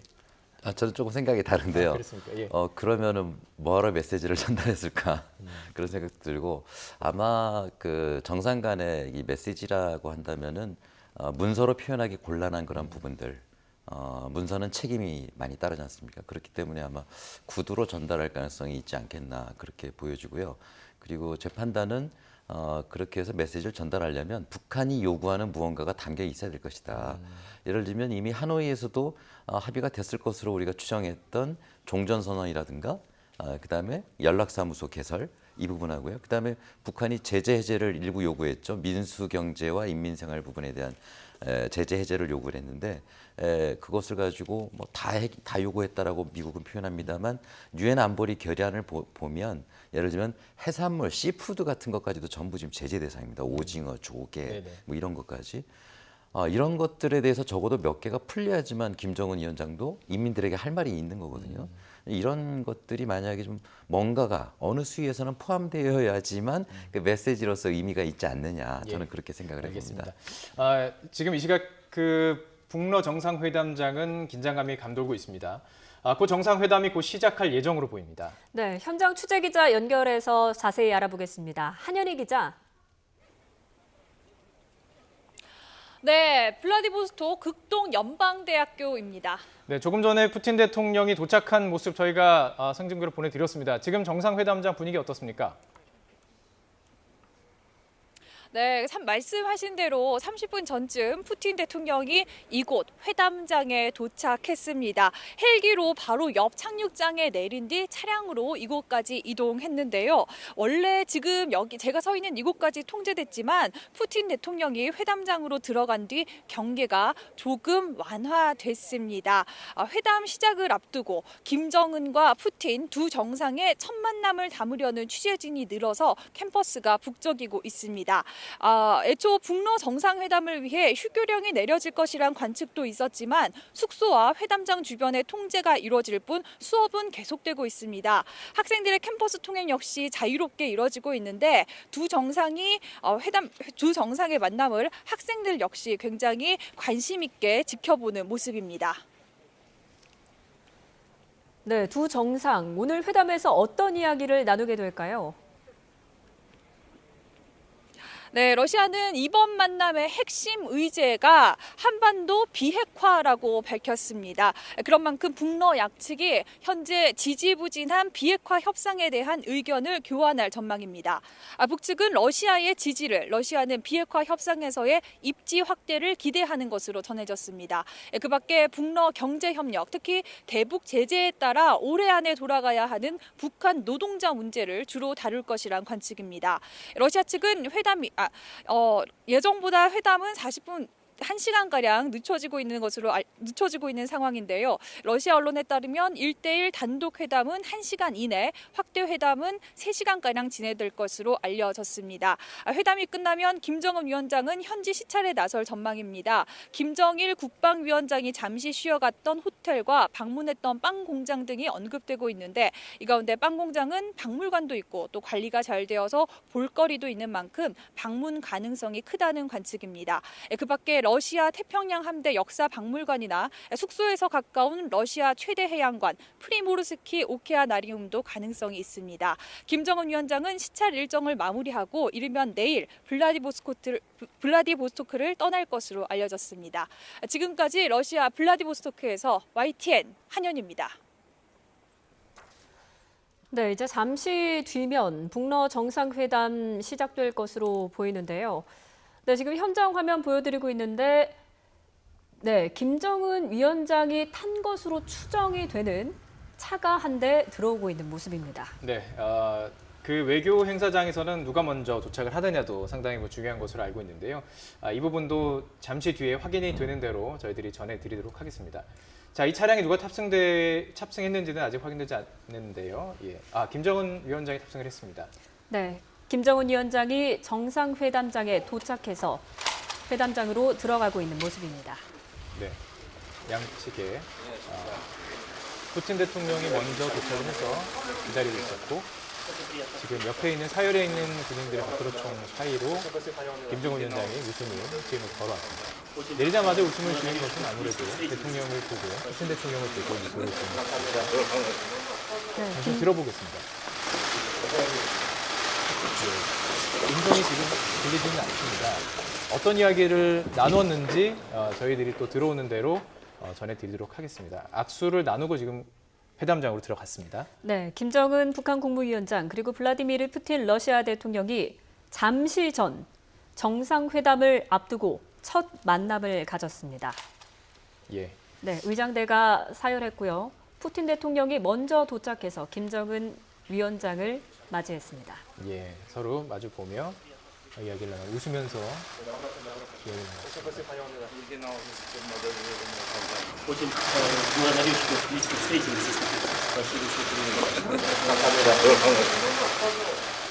의례하는 인사로 보입니다. 감사합니다라는 음성을 조금 확인할 수 있었고요. 그것에 대답하면서 푸틴 대통령이 러시아로 대답을 했는데 제가 듣기로는 뭐 감사합니다 이 정도, 이 정도는 확인할 수 있었던 것 같습니다. 구체적으로 어떤 내용들이 나왔는지는 확인되는 대로 자세히 저희들이 다시 한번 보도해 드리도록 하겠습니다. 네, 우리 시간으로 1시 6분, 현지 시각으로는 2시 6분에 두 정상이 만남을 가졌습니다.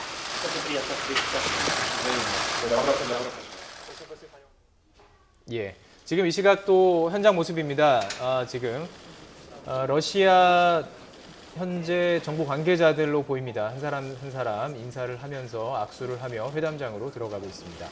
네, 김정은 위원장의 표정이 밝아 보이고요. 러시아 측 관계자들로 보입니다. 러시아 측 관계자들과 김정은 위원장이 한 사람 한 사람 손을 잡으면서 인사하고 있는 모습입니다. 예, 그리고 그 러시아 인사들 옆으로는 북한 인사들이 서 있습니다. 아무래도 좀 리용호 음성으로 보이죠? 지금 얼굴이 지금 드러나진 않았는데. 리용호 외무상입니다. 예, 맞죠. 네. 예, 인사하고 있습니다. 그리고 이영길 총참모장, 최선희 제일 오수용 부위원장, 김평래. 이 자리에는 현송월 단장은 빠져 있는 것으로 보입니다. 네, 김여정 부부장의 모습도 역시 보이지는 않습니다. 김창삼 부장은 현관에서 기다리고 있는 모습을 볼 수 있었고요. 예. 김여정 제1부장은 안 보였습니다. 예, 자 이제 회담장으로 이제 들어가는 것으로 보이는데요. 예정됐던 대로 이제 오찬 회담 그리고 이 확대 회담으로 연결될 수 있겠군요. 네, 그럴 것 같습니다. 우선 푸틴 대통령이 초청국 정상이니까 와서 이제 의전상 와서 이제 이 김정은 위원장을 만난, 사실은 그 이제 대학의 내부에 숙소에 있었기 때문에 기다리고 있었겠죠. 이따가 이제 푸틴 대통령이 도착해서 의전을 준비하고 나서 김정은 위원장이 출발해서 내 차에서 내려서 이제 영접을 받게 되는 그런 의전을 했는 것으로 보여집니다. 사실 보면 두 정상 둘 다 운동을 좋아하죠. 예. 운동을 좋아하고 사실은 김정은 위원장은 요즘 보면 뭐 농구를 조금 안 하는 것 같다는 생각이 듭니다만 어쨌든 뭐 바쁘기도 하겠죠. 그래서 뭐 농구를 좋아했던 소시적이 좋아했던 여러 가지 회자됐던 사람이고 푸틴 대통령은 유도도 하고요, 사격도 좋아하고 사실은 삼보라고 러시아 그 전통 무술인데요. 삼보 그 러시아 위원회 위원장도 하고 그래서 삼보를 국제사회에 알려가지고 뭐 올림픽 종목으로 만들려고 열심히 노력하기도 했던 뭐 그런 시범 경기도 직접 출연하기도 하는 뭐 그런 정도로 굉장히 그 활동적인 그런 취미를 가지고 있는 두 사람입니다. 그래서 우리도 스타일은 비슷한데 화법은 조금 앞서 말씀드린 것처럼 조금 다를 것 같다라는 생각 좀 듭니다. 그래서 어떤 이야기를 할지 오늘 이 이야기할 우리 북한 쪽에서는 수행단이 예, 지금 들어보도록 하죠. 예, 이 시각 행정부입니다.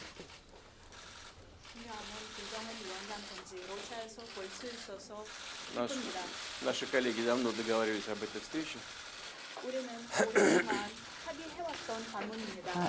위원장님 안녕하십니까. 오늘 러시아에서 만나 뵙게 되어서 매우 반갑습니다. 그리고 현재 북한에서 위원장의 직을 맡고 계시는 거에 대해서 축하의 말씀을 드리고 싶습니다. 제가 축하의 서한을 보내드렸습니다. 다시 한번 이 자리를 빌어서 축하의 말씀을 드리겠습니다. 지금 이 자리에서도 축하 인사를 하고 싶습니다. В этой связи хотел бы сказать, 이와 что 관련하여 в прошлом году отметили 작년에 десятилетие установления дипломатических отношений между нашими странами. 러시아와 북한 간의 외교관계 수립 70주년을 우리는 기념을 하였습니다. 수교 70주년을 기념하였습니다.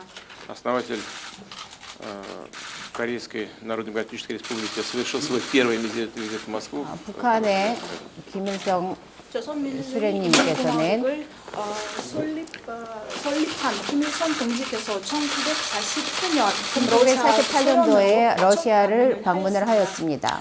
И я помню свой визит в вашу страну. 저도 북한을 방문한 그 기억이 생생합니다. 그 당시에 위원장님의 아버님께서 러시아와 북한 간의 우호 관계를 수립하고자 하는 제안을 하셨고 그에 대한 문건을 우리가 체결한 바 있었습니다. 위원장의 부친께서 로조 친선에 관한 조약 체결을 했습니다. Уверен, что и ваш визит 이번에 위원장님께서도 이번 러시아 방문을 계기로 양국의 관계가 발전이 될 것이고 또한 한반도에서의 정세를 해결하는 데 있어서 우리는 좋은 해법을 찾을 것이라고 기대를 하고 있습니다. 그리고 오늘날 긍정적으로 일어나고 있는 이러한 변화를 이 추세를 우리는 이어나갈 수 있을 거라고 생각을 합니다. 이 해결법을 도출하는 데 기여를 하고 있습니다. Мы приветствуем, безусловно, ваши усилия по развитию межкорейского диалога. 남북한 대화 정상화에 있어서 많은 노력을 하고 계시는 것을 잘 알고 있고 지지하고 있습니다.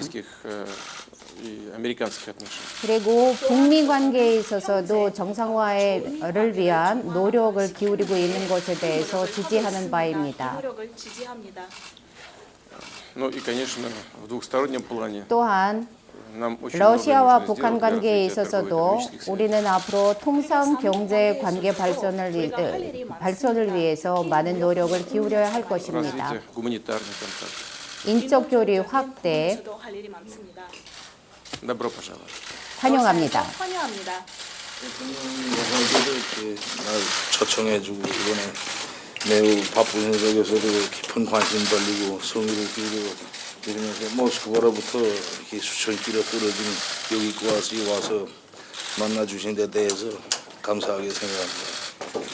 Хочу выразить благодарность, уважаемый господин президент, за то, что любезно пригласили меня и, несмотря на чрезвычайную занятость, уделили глубокое внимание для осуществления моего визита и преодолели тысячи километров, чтобы прийти сюда из Москвы и встречайтесь со мной. 이미 작년도 이렇게 서신으로도 축하 말씀드렸지만 이 기회에 다시 한번 지난해 대통령 선거에서 당신께서 위대한 러시아 인민을 영도할 그런 중임을 맡고 지금 정력적으로 이렇게 활동하고 계시는 데 대해서 축하의 말씀을 드립니다. Я тоже хотел бы вас лично поздравить с тем, что в прошлом году российский народ еще раз доверил вам руководить великой Россией и за то, что вы успешно ведете работу для построения сильной России.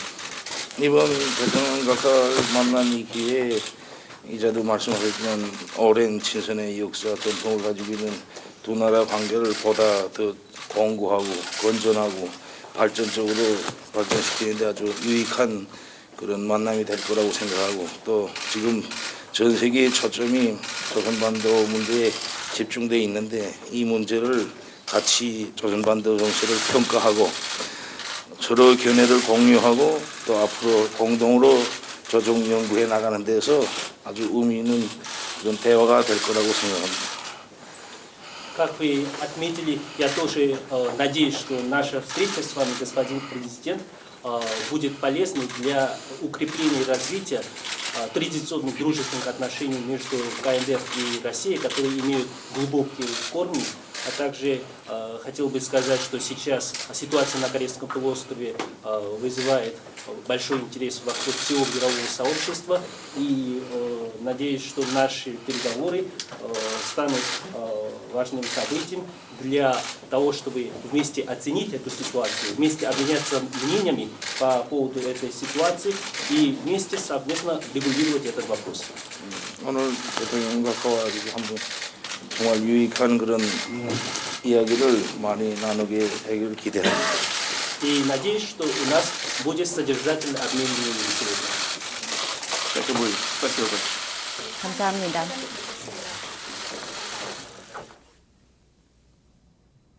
네, 지금 이 시각 러시아 블라디보스토크 극동연방대학에서 회담 앞서 모두 발언한 내용들 저희가 들려드렸는데 현장 연결해서 들려드렸고요. 다시 한번 저희들이 녹화 내용 다시 들려드리도록 하겠습니다. 네, 지금 조금 전에 있었던 내용을 다시 전해드리는데요. Уважаемый господин председатель, мне очень приятно видеть вас в России.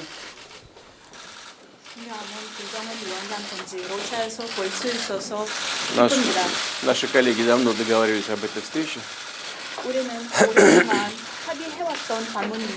Но прежде всего хотел бы вас поздравить с избранием на высокую должность главы Корейской Народно-Демократической Республики. Я направлял вам соответствующее письмо, но сейчас с удовольствием поздравляю вас с этим лично. 보다 먼저 군무위원회 위원장으로 다시 선거된 것에 대해서 축하의 인사를 드리고 싶습니다. 이미 친서를 보냈지만 지금 이 자리에서도 축하 인사를 하고 싶습니다. В этой связи хотел бы сказать, что в прошлом году отметили 70-летие установления дипломатических отношений между нашими странами. 이와 관련하여 하고 싶은 말씀이 더 있습니다. 러시아와 조선이 작년 수교 70주년을 기념하였습니다. Основатель Корейской Народно-Демократической Республики совершил свой первый визит в Москву в 1949 году. 조선민주주의 인민공화국을 설립한 김일성 동지께서 1949년 러시아 소련으로 첫 방문을 하였습니다. И я помню свой визит в вашу страну. Ваш отец был одним из инициаторов подписания основополагающего договора о дружбе между нашими странами. 저도 2000년 평양을 방문한 바 있습니다. 아직도 이 방문을 생생히 기억하고 있습니다. 위원장의 부친께서 로조 친선에 관한 조약 체결을 했습니다. Уверен, что и ваш визит сегодня в Россию послужит делу развития двухсторонних отношений и поможет нам лучше понять, какими путями мы можем урегулировать ситуацию на Корейском полуострове, что можем сделать вместе, что Россия может сделать для того, чтобы поддержать те процессы позитивные, которые сейчас происходят. 그리고 이번 위원장의 방문도 삼국 관계를 발전하는 데 큰 기여를 할 것이라고 생각합니다. 또한 조선반도 문제를 어떻게 해결하는지에 해결법을 도출하는 데 기여를 할 것입니다. Мы приветствуем, безусловно, ваши усилия по развитию межкорейского диалога. 조선이 현재 하고 있는 발전해 나가고 있는 북남 대화를 지지하고 있습니다. И по нормализации северокорейских и американских отношений. 또한 조선은 형제 조미 관계를 정화시키는 데에 큰 노력을 하고 있습니다. 이 노력을 지지합니다. Ну и, конечно, в двухстороннем плане нам очень многое нужно сделать для развития торгово-экономических связей. 그리고 삼국 관계에 있어서도 우리가 할 일이 많습니다. 특히 무역 부문에서 말입니다. Развитие гуманитарных контактов. 인도주의적인 부문에서도 할 일이 많습니다. Добро пожаловать. 러시아에서 환영합니다. 이렇게 날 초청해주고 이번에 매우 바쁜 현역에서도 깊은 관심 돌리고 성의를 기울이고 이러면서 모스크바로부터 이렇게 수천 킬로 떨어진 여기까지 와서 만나주신 데 대해서 감사하게 생각합니다. Хочу выразить благодарность, уважаемый господин президент, за то, что любезно пригласили меня и, несмотря на чрезвычайную занятость, уделили глубокое внимание для осуществления моего визита и преодолели тысячи километров, чтобы прийти сюда из Москвы и встречайтесь со мной. 이미 작년도 이렇게 서신으로도 축하 말씀드렸지만 이 기회에 다시 한번 지난해 대통령 선거에서 당신께서 위대한 러시아 인민을 영도할 그런 중임을 맡고 지금 정력적으로 이렇게 활동하고 계시는 데 대해서 축하 말씀을 드립니다. Я тоже хотел бы вас лично поздравить с тем, что в прошлом году российский народ еще раз доверил вам руководить Великой Россией и за то, что вы успешно ведете работу для построения сильной России.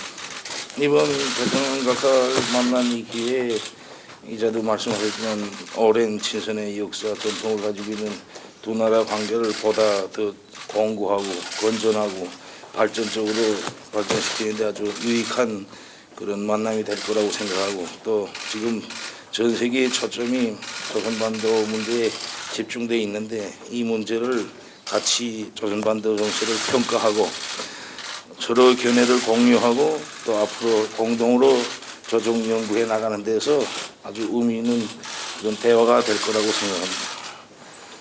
Как вы отметили, я тоже надеюсь, что наша встреча с вами, господин президент, будет полезной для укрепления и развития традиционных дружественных отношений между КНДР и Россией, которые имеют глубокие корни.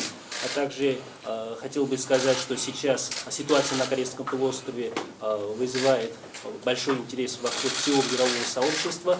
И надеюсь, что наши переговоры станут важным событием для того, чтобы вместе оценить эту ситуацию, вместе обменяться мнениями по поводу этой ситуации и вместе совместно регулировать этот вопрос. 오늘 대통령과 한번 정말 유익한 그런 이야기를 많이 나누게 되기를 기대합니다. И надеюсь, что у нас будет содержательный обмен мнениями сегодня. Это будет. Спасибо.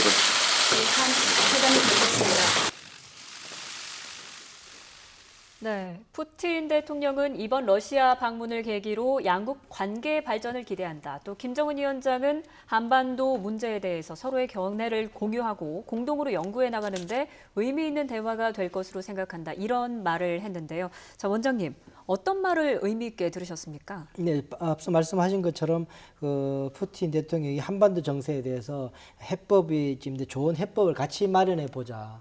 좋은 해법을 같이 마련해, 지금 해법이 아니라 좋은 해법을 마련해 보자 그러고 김정은 위원장도 공동의 조정이 필요한 부분을 연구할 필요가 있다라고 이야기하는 부분이 있어서 앞서 우리가 계속 한 시간 동안 이야기했던 부분이지만 어쨌든 새로운 그 접근법이 모색될 가능성이 조금 서로가 이야기가 되는 부분이 아닌가라는 생각이 하나 들고요. 또 하나는 이제 푸틴 대통령이 보따리도 조금 준비한 느낌이 있습니다. 인도주의적인 부분, 마지막 부분, 인도주의적으로 뭐 서로 할 게 많다라고 하는 거는 뭐 지금 국제 제재 속에서 할 수 있는 유일하게 할 수 있는 부분이기도 하고요. 통상 이야기도 하지만 뭐 조금의 어쨌든 보따리도 조금 준비한 게 있어서 빈손으로 돌아올려 보내지는 않을 것 같다라는 생각이 드는 부분입니다. 예, 저는 정책 평가를 뭐 공유하자, 얘기하자 이렇게 김정은 위원장이 푸틴 대통령께 얘기했습니다. 이 부분이 조금 관심이 가던데요. 그러니까 구체적으로 어떤 생각이 있고 이 정책에 대해서 얘기를 듣고 싶다 이런 내용 아닐까요? 네, 그러니까 전 세계가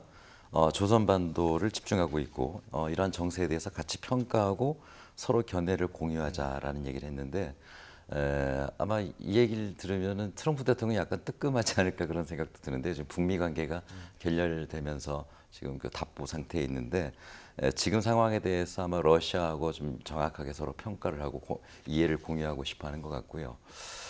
이것은 아무래도 비핵화와 관련된 얘기가 아닐까 싶습니다. 그리고 저 역시도 뭐 인상적이었던 거는 무역과 인도주의 부분을 뒷부분에 얘기한 점인데 지금 알려지기로는 지난해죠. 지난해 북한의 작황이 매우 안 좋아서 식량 상태가 7년 만에 가장 안 좋은 것 같아요. 그래서 아마 러시아로부터 5만 톤의 밀가루가 지원된다는 얘기가 이미 이제 나오고 있는데 아마 그런 인도주의적인 그 문제가 매듭이 지어질 것 같고요. 그다음에 무역 부분을 얘기를 했는데 러시아와 북한의 무역량이 얼마 안 되지 않습니까? 그러니까 특히나 유엔 제재 때문에 작년에 무역량이 전부에도 30억 달러가 안 되는데 러시아하고의 무역량은 3,400만 불이거든요. 매우 적습니다. 얼마 되지 않습니다. 그러나 최근에 극동 지역에서의 무역량은 70%나 늘어났답니다.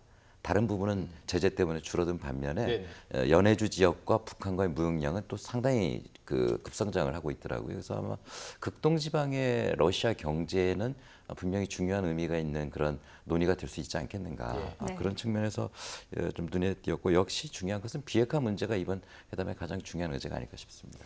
네, 이제 앞으로 1대1 단독 회담은 1시간 정도 그리고 확대 회담은 3시간가량 앞으로 진행될 것으로 보이는데 지금까지의 분위기로 봤을 때 오늘 회담의 결과 그리고 그 결과가 앞으로의 한반도 상황에 어떤 변화를 가져올 거라고 전망하십니까? 우선 제가 볼 때는 새로운 이 북한 핵 협상 새로운 어떤 그 구조가 형성될 가능성이 있을 것 같은 느낌이 들어서요.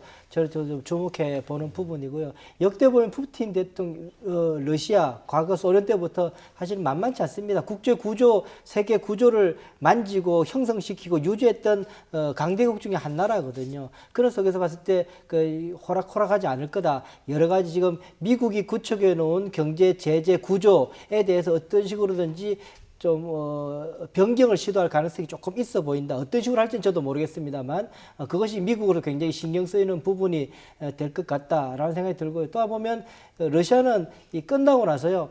바깥의 언론을 통해서 꽤 독특한 이야기도 꽤 많이 해왔습니다. 예전에요. 유성 발사하고 나서 그 일본에서 에이펙 회의를 하게 됐었는데요. 한 20년 됐습니다. 10년 넘은 이야기지만 그때 이제 푸틴 대통령이 하는 말이 중재를 그때는 실질적으로 에이펙 회의에서는 잘 안 다뤄줬는데 기자들한테 불쑥한 말이 아니 그러면 우리가 대신 유성 발사해 줄 테니까 그걸로 우리가 김정일 설득할 수 있다 이런 식으로 해서 일약 에이펙 회의에서 주목을 쫙 받는 그런 경우도 있었거든요. 이번에 어떤 그 해법을 가지고 세계에 또 주목을 받게 될지 저도 조금 궁금해하는 부분입니다. 예, 교수님 미국 반응 어떨까요? 지금 뭐 CNN에서도 저희가 뭐 내부 스튜디오에서 보니까 바로 생중계하고 있던데요. 네네. 그러니까 미국은 어쨌든 지금 가장 중요한 것은 비핵화 이전에는 제재가 없어야 되는 게 일관된 방침일 텐데 러시아가 거기에 어떤 악영향을 미치지 않을까 상당히 노심초사하는 그런 입장이 아닐까 싶습니다. 예, 알겠습니다. 네, 이인배 협력안보원장 또 진희관 인제대 통일학부 교수와 함께 오늘 북러 정상회담에 대해서 참 긴 시간 또 여러 가지 주제들 정말 중요한 주제들에 대해서 좀 충분히 다뤄봤던 것 같습니다. 오늘 말씀 고맙습니다. 고맙습니다. 고맙습니다. 네, 뉴스앤 이슈는 여기서 마치도록 하겠습니다. 관련 소식은 이어지는 뉴스에서 더 자세히 보도해드리겠습니다. 시청해주신 여러분 고맙습니다.